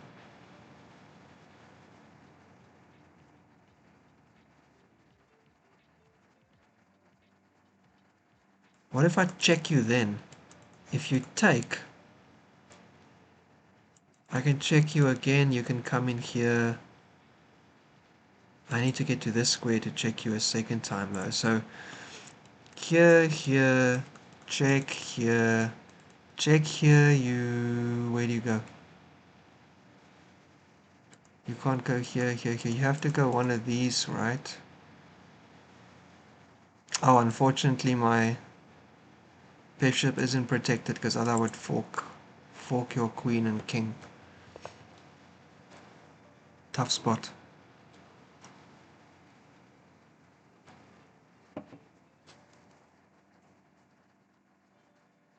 I mean, I think any reasonable bishop move is probably okay. This check by the queen looks... Oh, does not check. Goes for the take instead. So still got that plan.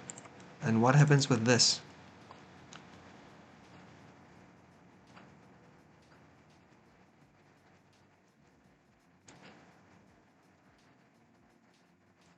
can check you.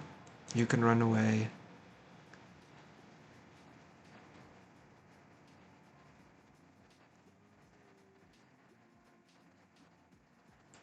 I can check you here as well. I don't know if that's any better though. You can run away. Then I can check you here. In. Oh, and the queen comes in attacking the rook. And the pawn. This would be a nice move if it works. But it doesn't quite work. Because you can take. And then that's just bad news. I can check you. But I can't get to you. And this is mate. Oh no, you have to run your queen back. What's happening, Jordan? You're saying something. Odd flip on the TV while I eat breakfast. Breakfast? It's midnight my end, man. And it's probably like 3 a.m. for you again. Mr. Standing up in the middle of the night. How's your wife, by the way? I hope that her current shift at work isn't that tough. I think you said it changed recently. Happy to be on TV. Thank you very much. As we know, the start of every good day includes some League watch party. Fun to actually, can you take a photo for me of this whole on the TV thing? It sounds quite fun. I'd like to see that. Sounds like an enjoyable thing to see. Oh Val, you are putting the pressure on. You've won your piece back. You are no longer in a losing position, but you are still looking like it's rough. You can go, I mean, you can go queen back and then they could still hit you here. But you could always trade and move your king up. I don't think you're losing that position just yet. As long as that, apologies, as long as that light square bishop isn't hanging unnecessarily.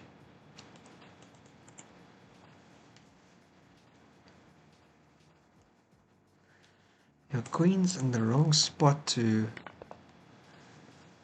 I mean, you can actually just come back here. Okay, now defend it this way. Fair enough. So the bishop is no longer hanging. The rook is defended. The only trick is here that it's not an active defense. It's a passive one. So if they do this, you still have to like take, right? Because your bishop can't defend like that. It's gonna have problems. And this move would be quite nice to fork them, but as soon as they take with their rook, you'd have to take back, and then that's still troubles for you. So I think it might be time to pull a check out of somewhere now, hey? Yeah, here they come. This is their plan. Yo, if this only came with check, you could do this and then check. Where do they have to be for this to work? Here. They're not going to go there, are they? Is there any way for you to force them to go there? You could try. You could check. They probably moved back though. You could check again. Yeah, you can go for like a quick, like always repeat situation. And then you can go here, and after they trade, this pawn falls, and then you've got 2 minus versus a rook, which is maybe winning, but tough for sure.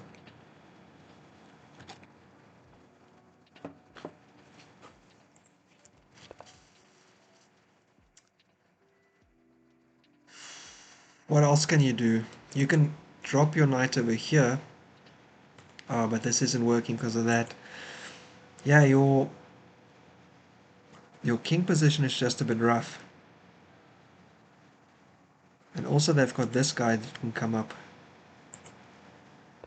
Yeah, okay, there's a check. I actually think you have to take aggressively in this position to be able to move your king up and be able to like block with your knight. Just be careful they don't like and check you here again. You can't block with your knight because your king's next. Okay, so you can do a little, yeah. There we go. Think we found it. Oh, looks like we did it. Well done, Val. I'm saying we. Sitting on the sideline talking like I know what's going on. GG. I mean, White was doing really well, but then that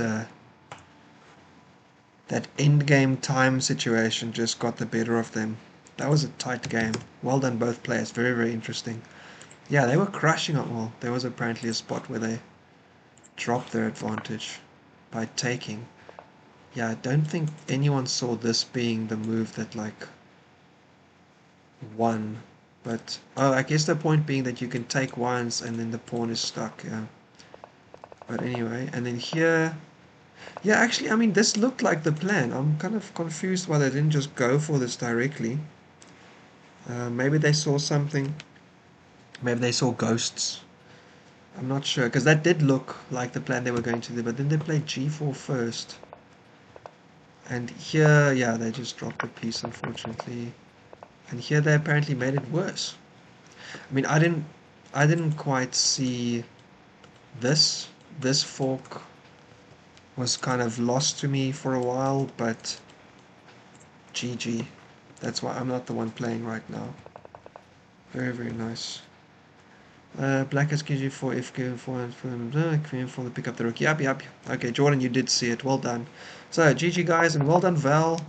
It's a moral victory. We are still, unfortunately, losing the week, but it's fun to have a win in the pocket for our team as well.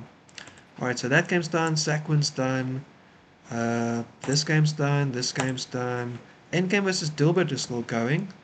So here, yeah, they traded off the rook versus the bishop and the knight, which I didn't think was necessary. I thought they should just kind of play and start crashing over. Took with the queen, played g3. Oh, hello.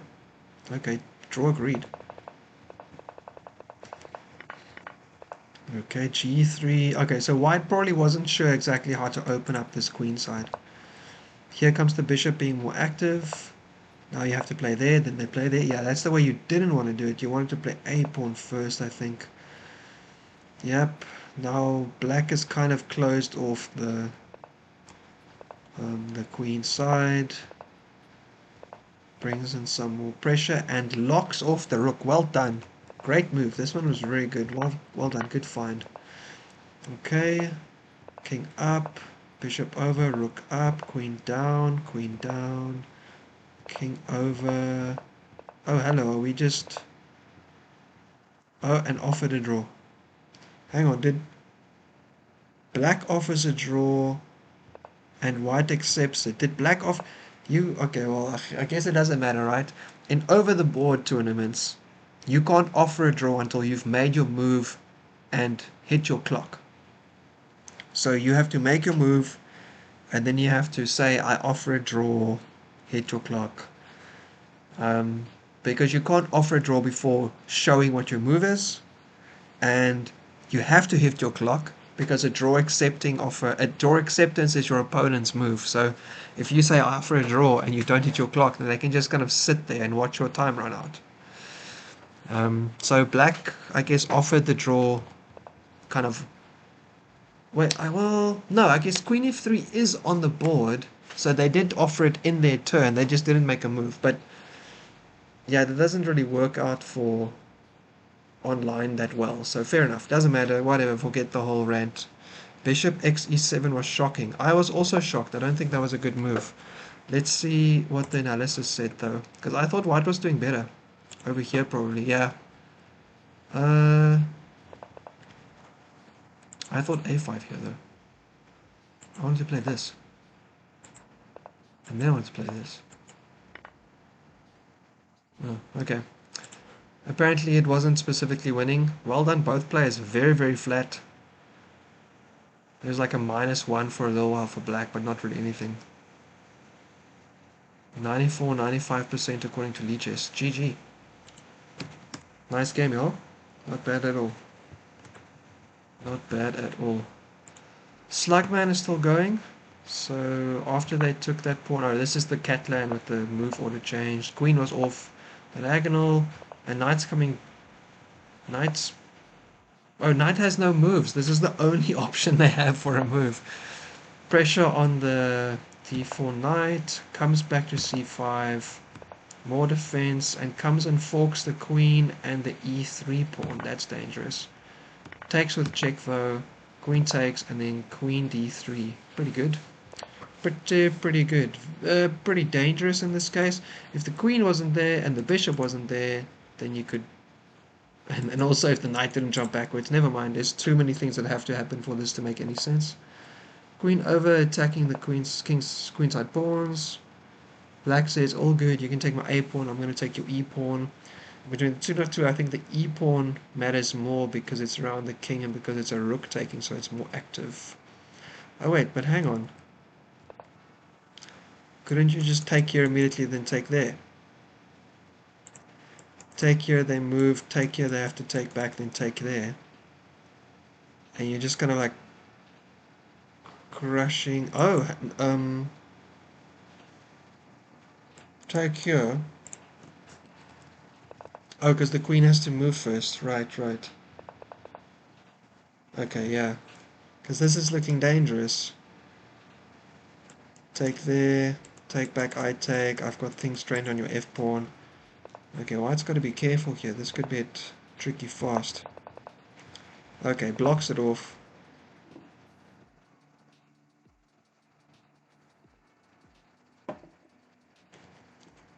I guess another move here was just to play the pawn up anyway. Make the knight move. You're still guarding the square. Your bishop is a little bit off though, because then with g5 it's stuck, so that might have been a problem. Maybe not a good move then, fair enough.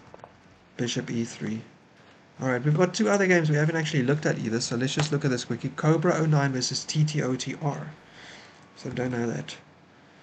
Good draw, Gilbert. Black missed the e2 pawn straight away. It's a solid position where Black has to take care of his back rank.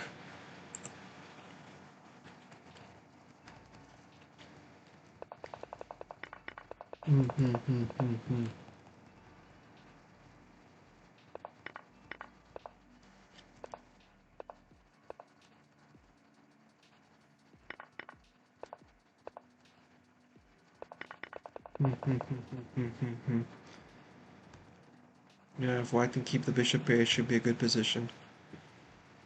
Yeah, I mean, I don't think you'd be complaining. I personally have found the Catland to be, just like the Queen's Gambit Declined, a frustratingly equal game. I guess that means it's positional, but it's just so obviously equal. You play so much and you try to think so deeply and calculate, and then the engine's just like, congrats, it's plus 2 point, or like plus 0.2, or like it's minus 0.3. Like, it's just, oh, it seems like there's so little value in all the calculation if you just get a valuation like that. Flippy, when do you bring your kiddo home? Yeah, so kiddo was born about a day and a few hours ago. Call it 27 hours ago or whatever. 28 hours ago. So in Japan, standard I think is about 4 days. So I think maybe not today, which is now already the 10th on my end, Monday, but Wednesday, the 12th, I think, we will bring kiddo and mommy home safely. My wife has a lot of recovery to do, obviously, after birth, as most women do.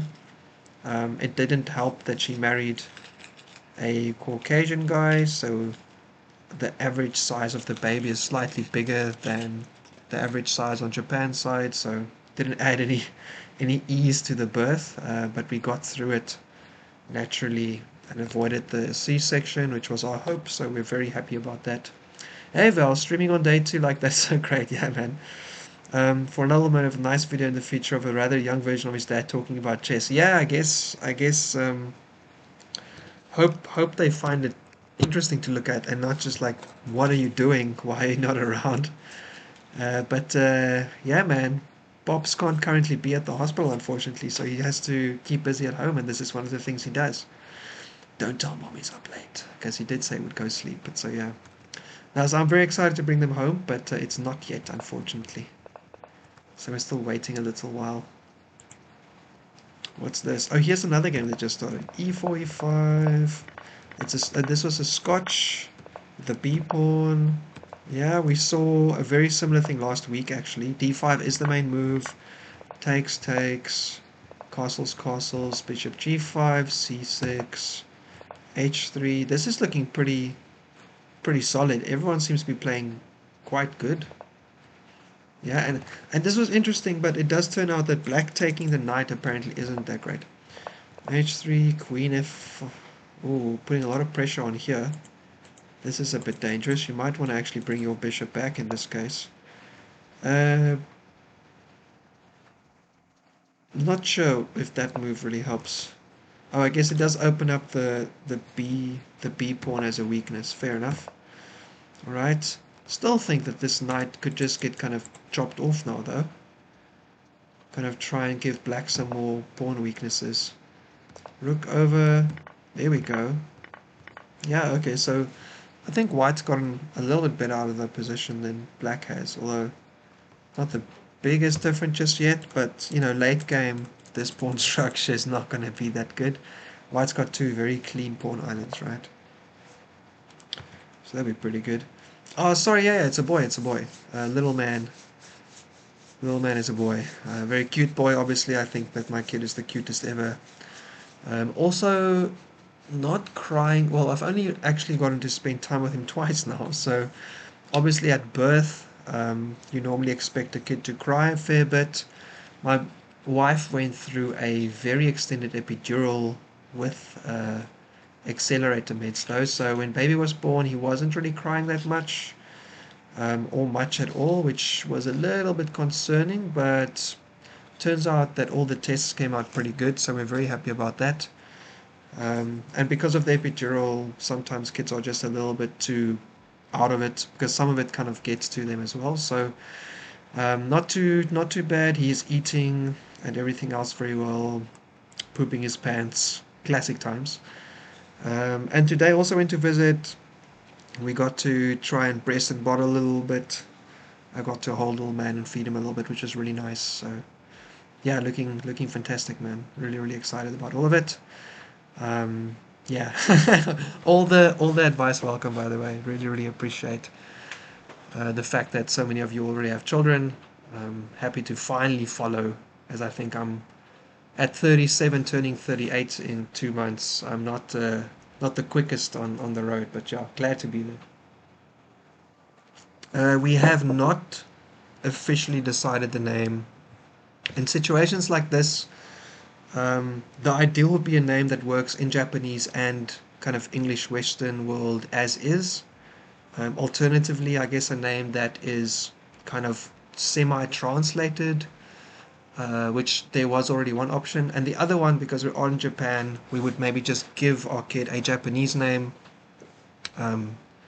It's, probably point number one is their school life going to be easy or hard with this name?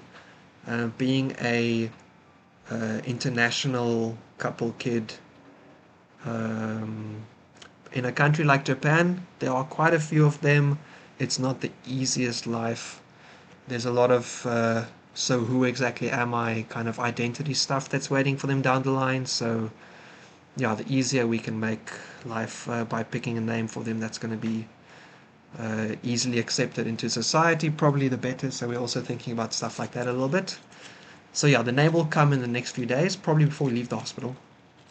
We'll probably just pick the name out. Actually, today we had a really nice idea, but we're going to keep it to ourselves a tiny bit more, so we will come back with that when we know. Alright, sorry, just onto the chess quickly there. So b3, defending the pawn so you can move your rook, although your knight also needs to move at this point, and indeed your knight is now pinned to your rook and undefendable, which is unfortunate. So you might have to give up the exchange either by this or just moving the knight. I guess in this case what you could do is you could actually take here, take something, fork. This could be quite fun actually if you did like this situation. Unless of course they take and then you just ended up giving a knight away for nothing. So I guess you want active pieces. Okay, so you didn't do that. None of my crazy action stuff. You got a nice outpost for the knight. Okay, c pawn coming up. Last rook coming over. Pretty good for white still, I think.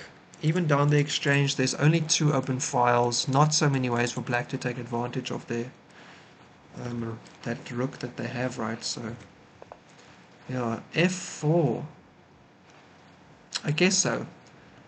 You probably want to try and put your pawns on light squares to block out the opposing light square bishop. And even better, black does it for you. They play f4 themselves. Okay, so you can't do this, but you don't have to. Their bishop only has one way in right now because they're not doing this yet. So king comes up, bishop sits in the middle, other bishop comes back to defend here. I guess this might mean that you're trying to move your pawns along. I wonder. I would think actually just like walking your king in now would be pretty good actually, just here. You could put this knight over there as well, putting some more pressure on some of the pawns. Okay. Yeah, I'm not sure if this was actually even necessary, to be honest. Nothing's attacking that. I guess, well, no, because if they push, you can just push up, and again, nothing's happening. Or if push, you could take once and then take this pawn. So push, take with that pawn, take with this pawn, and then, well, yeah, it's not ideal, I guess, because there's more potential pawn breaks, and the rook is going to eventually find an open file. So with this, is it because you want to put your knight on the central square?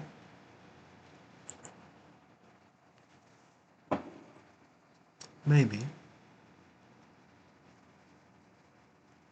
Don't know. Honestly, I think you maybe just run your king up, take here, come back, take this. Although I guess here they can check you and then your king has to run away. Although, yeah, you do get your pawns rolling in that case anyway. So it's not the worst position. Oh, actually that could be winning still. Yeah, so I think, I don't know, I think instead of this, maybe just starting to run that king up could have been pretty good. This pawn, you can still defend with your bishop if you had to. So if they like started running their rook in here, you could defend there. And if they try to take here, I mean, you could even defend that. And they would still have to move multiple times to attack your bishop. So you'd actually get enough time to take there and then move your king back and start rolling your kingside pawns, I think. Alright, one more game here. ChristopherMcc versus MN1171. But you may have rook g8 and then your king's stuck on the h file. The rook g8 thing I thought was okay actually. Because I thought if you run back and you open up the situation... Oh, but hang on. No, because I thought you could run back enough to defend the g4 push, right? And if you have to, you can take the bishop out of the way first and then push. And then you just kind of get like passing pawns. I understand the idea, but I felt like still there would be a way to get around that. Anyway, that was just some ideas. I didn't actually analyze too much, was just trying to visualize a little bit. E5-6, a French d4, no, oh, an exchange French.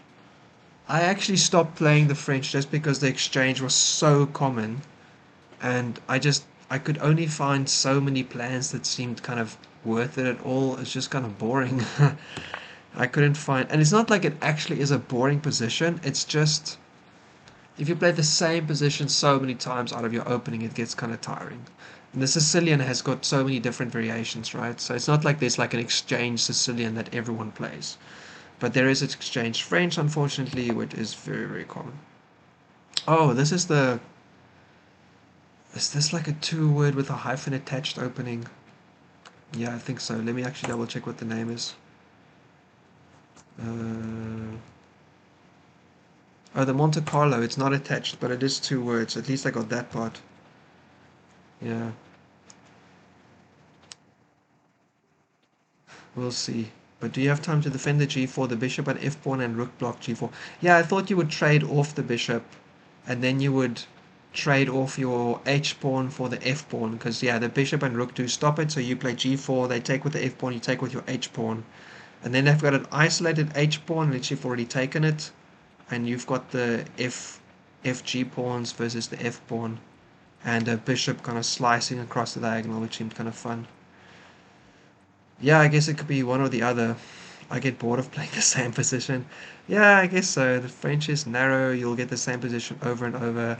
I mean, me and Meekly Dim played the French for quite a while when we started playing this league. I mean, we met in this league and we were both playing the French, and there was kind of like a big thing for us, like, we're playing the French, yeah, let's go. But yeah, I mean, the interesting positions in the French are mega interesting, but we just got kind of, I don't know, Meeks changed maybe even before me, but I just got so many exchange Frenches. I just got so bored of it. Um, because I only knew one way to play it. I guess that was the thing. I didn't study another variation of the exchange French to try and find a different opening. I had one kind of way to play against it, and that also was just kind of a cramped. I'm kind of hoping my opponent makes a mistake because I have no clear attack situation. So anyway, Monte Carlo c4 is an interesting version to go. So my version was this. I would play the bishop here, and then I put the knight over here and castle and play f6, and maybe c6, and kind of a position like that. Because I didn't want to walk into the spin. That was kind of one of the main things. Alright, pins the knight. Okay. Could have gone for the easy IQP situation there. Didn't do it though. Pins, everything is pinned to everything. Oh my goodness. Everything is pinned to everything. H6, castles. There we take the IQP finally. Out comes the knight. See now this knight also, this is superfluous knights, right? They sit on the same kind of situation, so they're blocking each other. This knight doesn't have anywhere to go. I guess you could go here and then you could go there though. So that might be a good way to go because you're playing against an IQP, so you want to block off that central square. E6, yeah, here we go. Hits the bishop, and then C6, and up you go. Yeah, because ideally you kind of want to avoid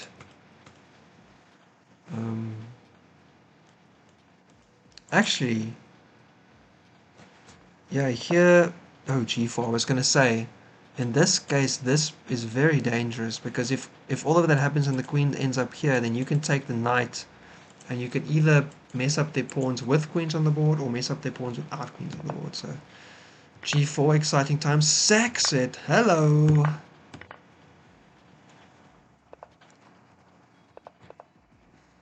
Oh my goodness. That is fun.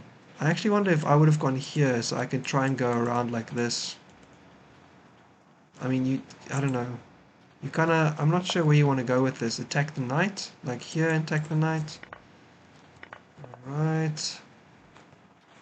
A lot of pressure on the queen, but no clear win situation here. Oh, and this is where we are currently. Okay. We slowly see. Yeah.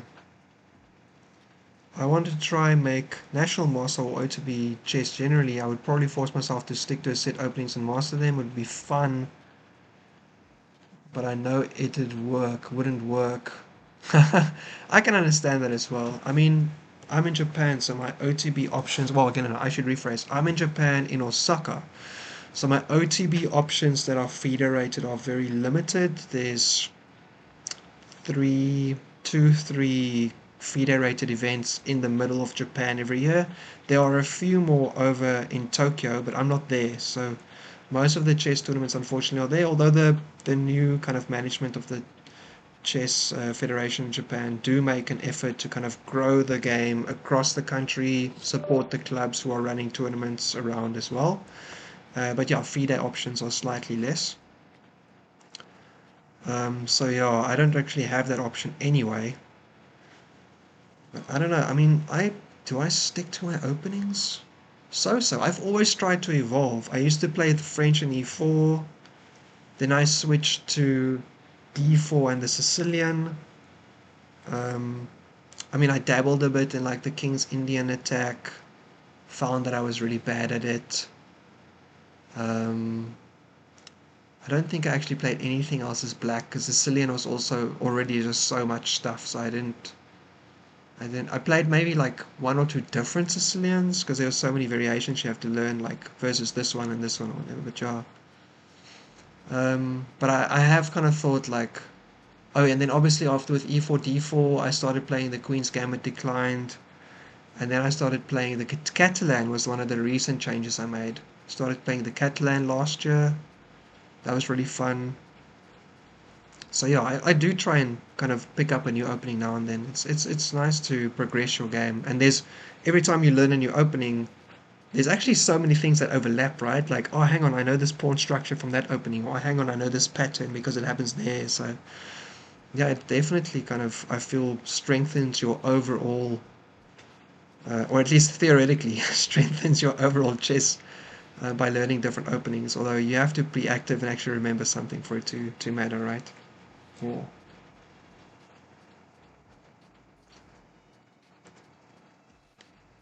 Kez, you say we blink and you missed the crucial decider game between second place team and fourth place team at 150 UTC today. Oh no, 150, that would have been 12, so that was actually 35 minutes ago. Was that already done?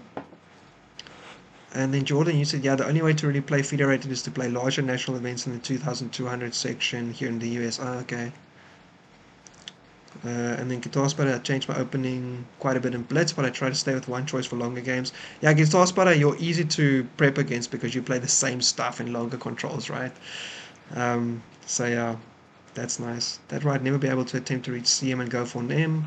Just keep it all USC affrated so it's easier to find events to play. And fair enough, plus NM lesser than CM anyway. CM would be a bit more of a challenging if all you do is jump adventure for ever learning something properly.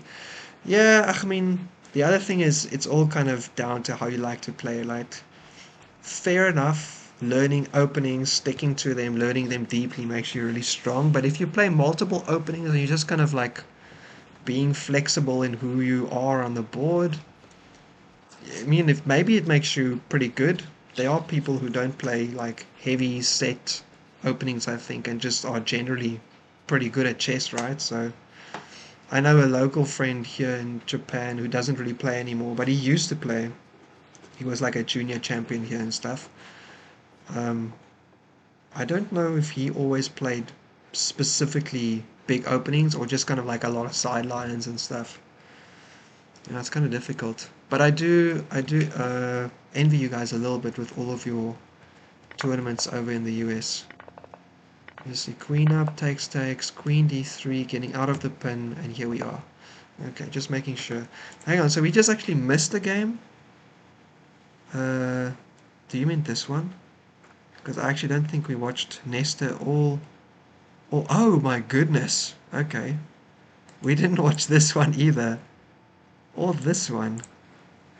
Hang on, let's just have a look here quickly. E4 with d5, bishop up, h6, bishop back, up again, e3, oh no! Oh no! Oh no! Oh, that MrJohnny, that is unfortunate. Is there a name for this mate, guys? Oh, that is tough. MrJohnny thought they were playing Hans Niemann and they protested by hanging mate in one. That is a tough one. Yeah, if you've never seen this before, let's see how many people in the Leeches database for total everyone, how many people fall into this position. GXH2 is the second largest move. Okay, but clearly Knight of 6 is the biggest one, but GXH4 is the second biggest game. 12% takes.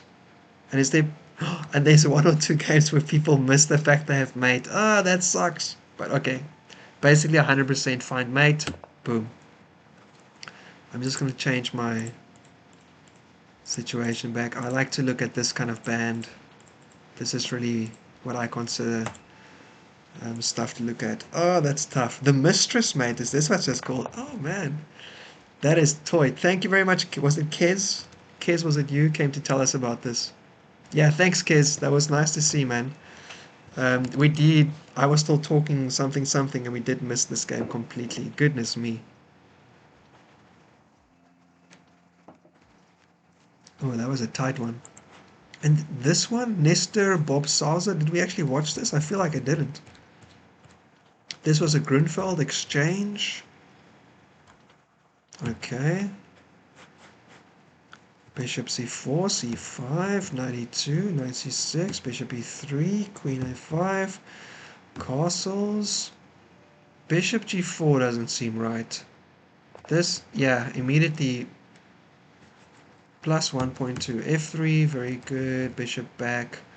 Queen b3, hitting both pawns, very nice. But they didn't take it. What do you do after this position? I guess you have to go here. The only place where the queen is still protected, because you can't... Oh, hang on, what am I talking about? Hello. Okay, no, so that could have been good. Okay, but they didn't. Okay, trade queens, bishop mounts, +2 again. +2 again.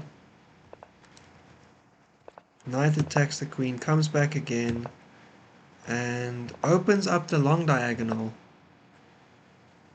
Yeah, I can't say I approve. I'm not sure what the plan is with this. You do hit the knight, but the knight's going to jump in here, and then I'm not sure what are we doing. That doesn't feel so comfortable, right? Okay. Bishop back. Oh, skeweroonies. Take, take, take, take. Okay. Oh, and a nice deflected defender kind of situation. Okay. Still down an exchange. Up a pawn structure, so to speak. Okay. Oh, this is tough. Okay. Still a game though. Oh, but very hard. Yeah, you're basically... Yeah, okay. Oh, they actually kept on playing. Yeah. But I mean, you're down a piece now. This is kind of tough. Oh, you had a small chance there, but not really. Okay. Alright, and that was mate. But okay, so they still played on a while. Maybe looking for some way to get a sneaky stalemate. But no stalemate was achieved. GG. I feel like we've kind of finished all our games that we were watching today. There was... Gilbert was also over. Our Slugman is still going. Queen went up. Bishop back. Hits the bishop. Trades the bishop. b3. Tries to hit the queen. Comes back. Takes the a-pawn instead. Hits the rook. And also has rook d7, rook d6 after this. Yeah, hits the queen. Hits the f-pawn. Hits the f-pawn. I don't know, they like take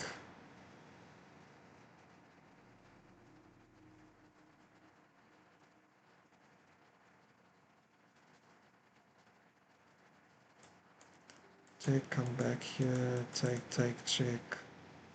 Oh, we have nothing else attacking, fair enough. Oh, and this is where we are. Okay. And this is a position. Yeah, you don't quite have enough attacking power just yet, unfortunate. I feel like you should have something here though, all of these weakest looking situations. Maybe trying to see if you could find something. Here, take, hits the king. King has to run back. Unfortunately, there's no way to make something happen there. Alright, here we go. Okay, in this position, yeah, I didn't really like this one, but okay. King up, hitting the knight. Knight jumps back. c5 goes into the other pocket, but here it can also get pushed out. Although you could hang that, but then I don't know how much that would hit. Well, I guess so, because you would take these and then trade the bishops maybe. Here comes the king. Here we go. Oh, unfortunately no good. The rook just stops you immediately. Okay. Oh, interesting. Yeah, this is a pretty interesting endgame. Let's just see. This is also going. Everything else is finished. Okay, so it's just these three. We're kind of getting to the end of how many games I can watch because it's just becomes really silly. So I think maybe in about 15 minutes I'm going to finish. Jordan, surely you do not have any breakfast left. At this point, your breakfast would be so long gone, I would assume. King e3. Okay. And in this one, uh, this was that one, yeah, yeah. 3. Hits the queen. Queen goes back. Takes here. Yeah, I guess you're going to take with that just to protect your isolated pawn, yeah. Alright. This one, and this one. Okay, this one. Oh, now there's like 3 games. I want to kind of follow all of them at once. Okay, knight b hitting the bishop. Also blocking the pawn from moving. So I guess you want to just do this.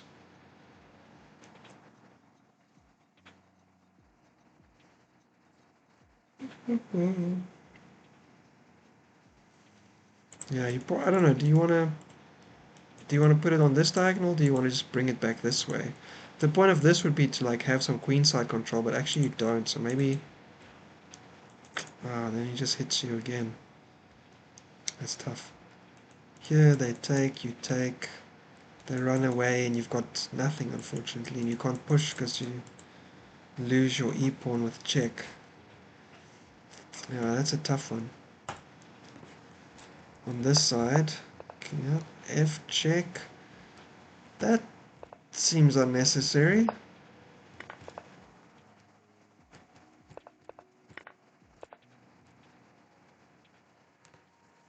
I'm not sure I get this. You're gonna have to run over here. You're still gonna take.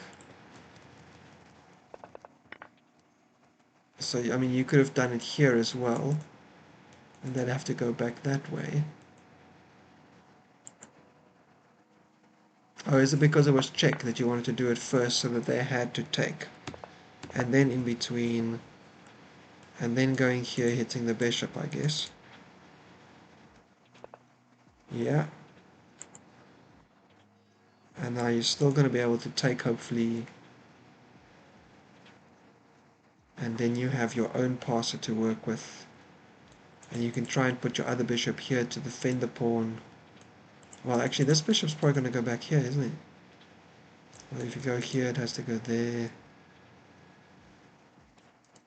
Take once, attack it, then push past. Okay, it looks like black's actually taking advantage of the situation. It's going pretty good for them. Hitting that pawn, I don't think that pawn mattered that much now. Yeah, you're going to take and they're going to push through, and then the other light square bishop's going to come in here. And if you move, they're going to come take your a pawn. Oh, I think black is actually starting to run away with this. Maybe the way here would be to take there and then push here to get a check on the king to push them way out of the way. And then try and keep this alive while pushing your other pawn up the h file as well. Kana? Okay. Rook d1. I'm unsure if this is a nice one to go here. Pick one. I guess, I mean, if it's here and you take there, then I'm not sure what the point of that was. But okay.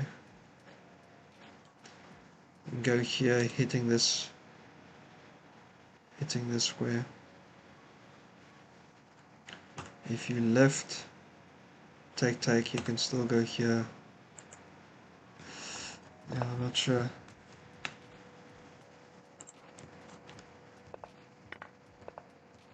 Knight back.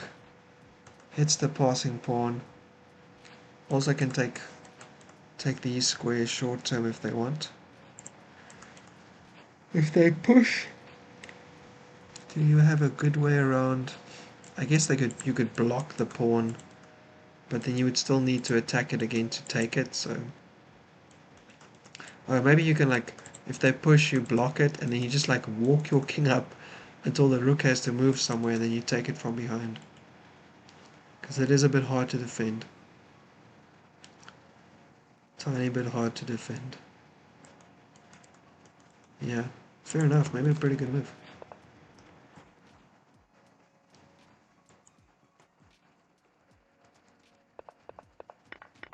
Yeah. Hits the rook again. Oh, okay, yeah.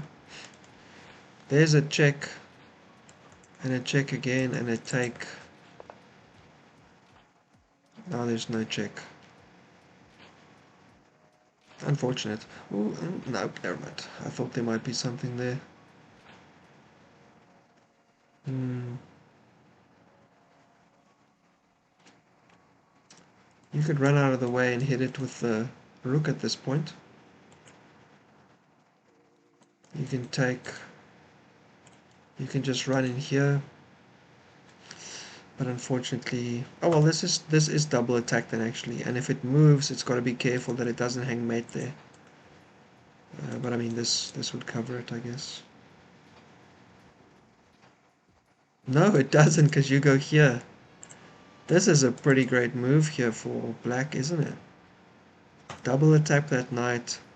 Hard to defend. Again, you have to go there. Because any knight move opens up one of these mates. And if you don't, then you're going to take. So here, and then you have to play bishop back this way.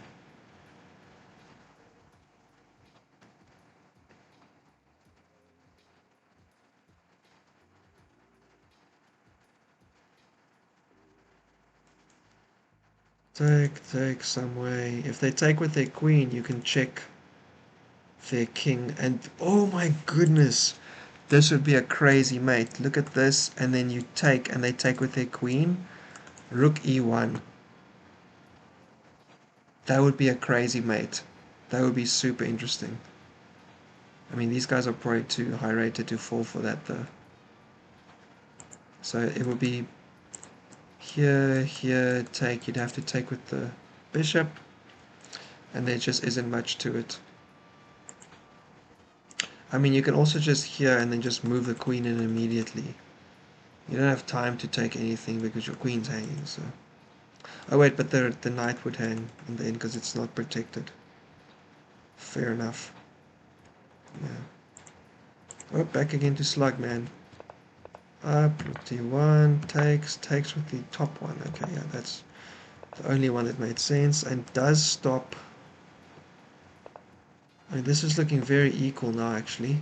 Very, very solid play by both players. Here, pushed and... Okay, attack the bishop. Tags the bishop. And that pawn is also going to be hanging. But this does hang that pawn, and that attacks kind of everything, so that should be good. Here. You're still down the exchange though, unfortunately. But you probably want to go up now. Okay, never mind. You're still going for this pawn. This is protecting this and this.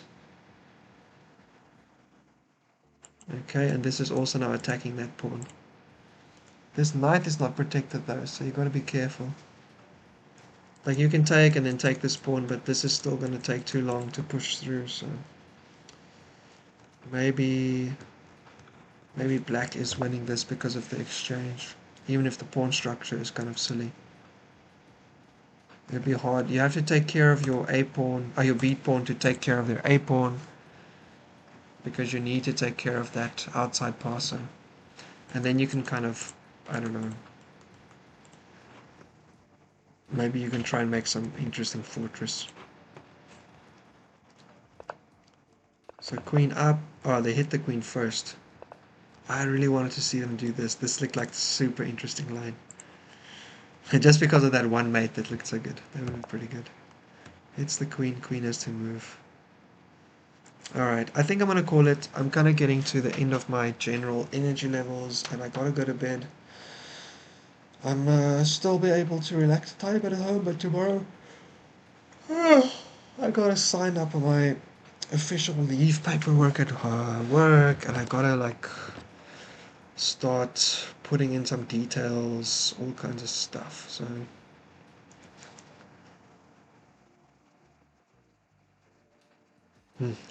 yeah, I think we're gonna call it. This was really fun. I will message everyone who we got to cover tonight. Again, some really nice games, some crazy interesting positions. This one with Sacwin versus timemp, we actually missed the ending. So let me just go back quickly because those last few moves, incredibly interesting. Let me actually go to the analysis and see what the eval was because, yo, that was so cool. Like here, yeah, you had to move. Oh, okay, hang on. Actually, so queen check was acceptable. It really didn't look that way. Oh, this was actually best move. Still -4 though. Mm, mm. Yeah. Oh, GG. Well, they played until the end though. I also really appreciate that. It's awesome to see the games finish properly. Alright, so I will be messaging everyone as I always do. Everyone who came past the chat today, thank you so much. All the ones who stuck around. I think there's about 9 of you who have been here just kind of like the whole time we've been streaming. Thank you very much for joining. Always appreciate it. The streaming schedule is up in the air completely. I think I will probably set myself as unavailable next week for the league. Um, I would love to keep on playing, but we just at least need like 1 week to figure out how we're going to be managing everything at home, and with my wife coming back and recovering, I think that is a little bit over optimistic and reckless of me. So at least 1 week of no game for myself, but probably I'll be able to do the recap stream because that's very, very quick on a Monday. So tomorrow we're still doing completely fine, but then next week maybe the recap stream will just be quick, and yeah, we'll see what happens. Yeah, thanks, Val. I do think I will need it. Also, I think there's gonna be there's gonna be so much change, right? But I think a big thing for me will be to try and figure out how best to use my time. I'm aware that I'm about to go through a big crunch of having zero time for myself and having to give up a lot on terms of like the normal hobbies and lifestyle I want. So just trying to be very optimal with the time I have available. It's going to be a big learning journey. But yeah, so I think that's it for tonight. GG Val, your game was really good. Thanks for bringing in that last tiebreaker point at least. It's always nice to have, and it's just fun to win, obviously. But yeah, even if the team doesn't always do good, it's nice to individually have a bit of a success now and then. Thank you very much, Guitar Spider Fabian. I'm probably going to be needing a lot of that good luck. We will still be back tomorrow evening with the recap stream though. I don't think there's any reason to miss it. So do come check it out. We'll review what happened the last week in the league. And yeah, with that, I think it's time to go. So thank you very much, everyone. Do send all your dad advice, parenting advice, mothering advice, any advice you have. We are super open to hear any of it and all of it. It's really nice to realize that the community has such a large segment of existing parents, and I'm super happy to be part of that group going forward. Yep, so all the best. Let's get to the outro then. See you guys around. Bye bye.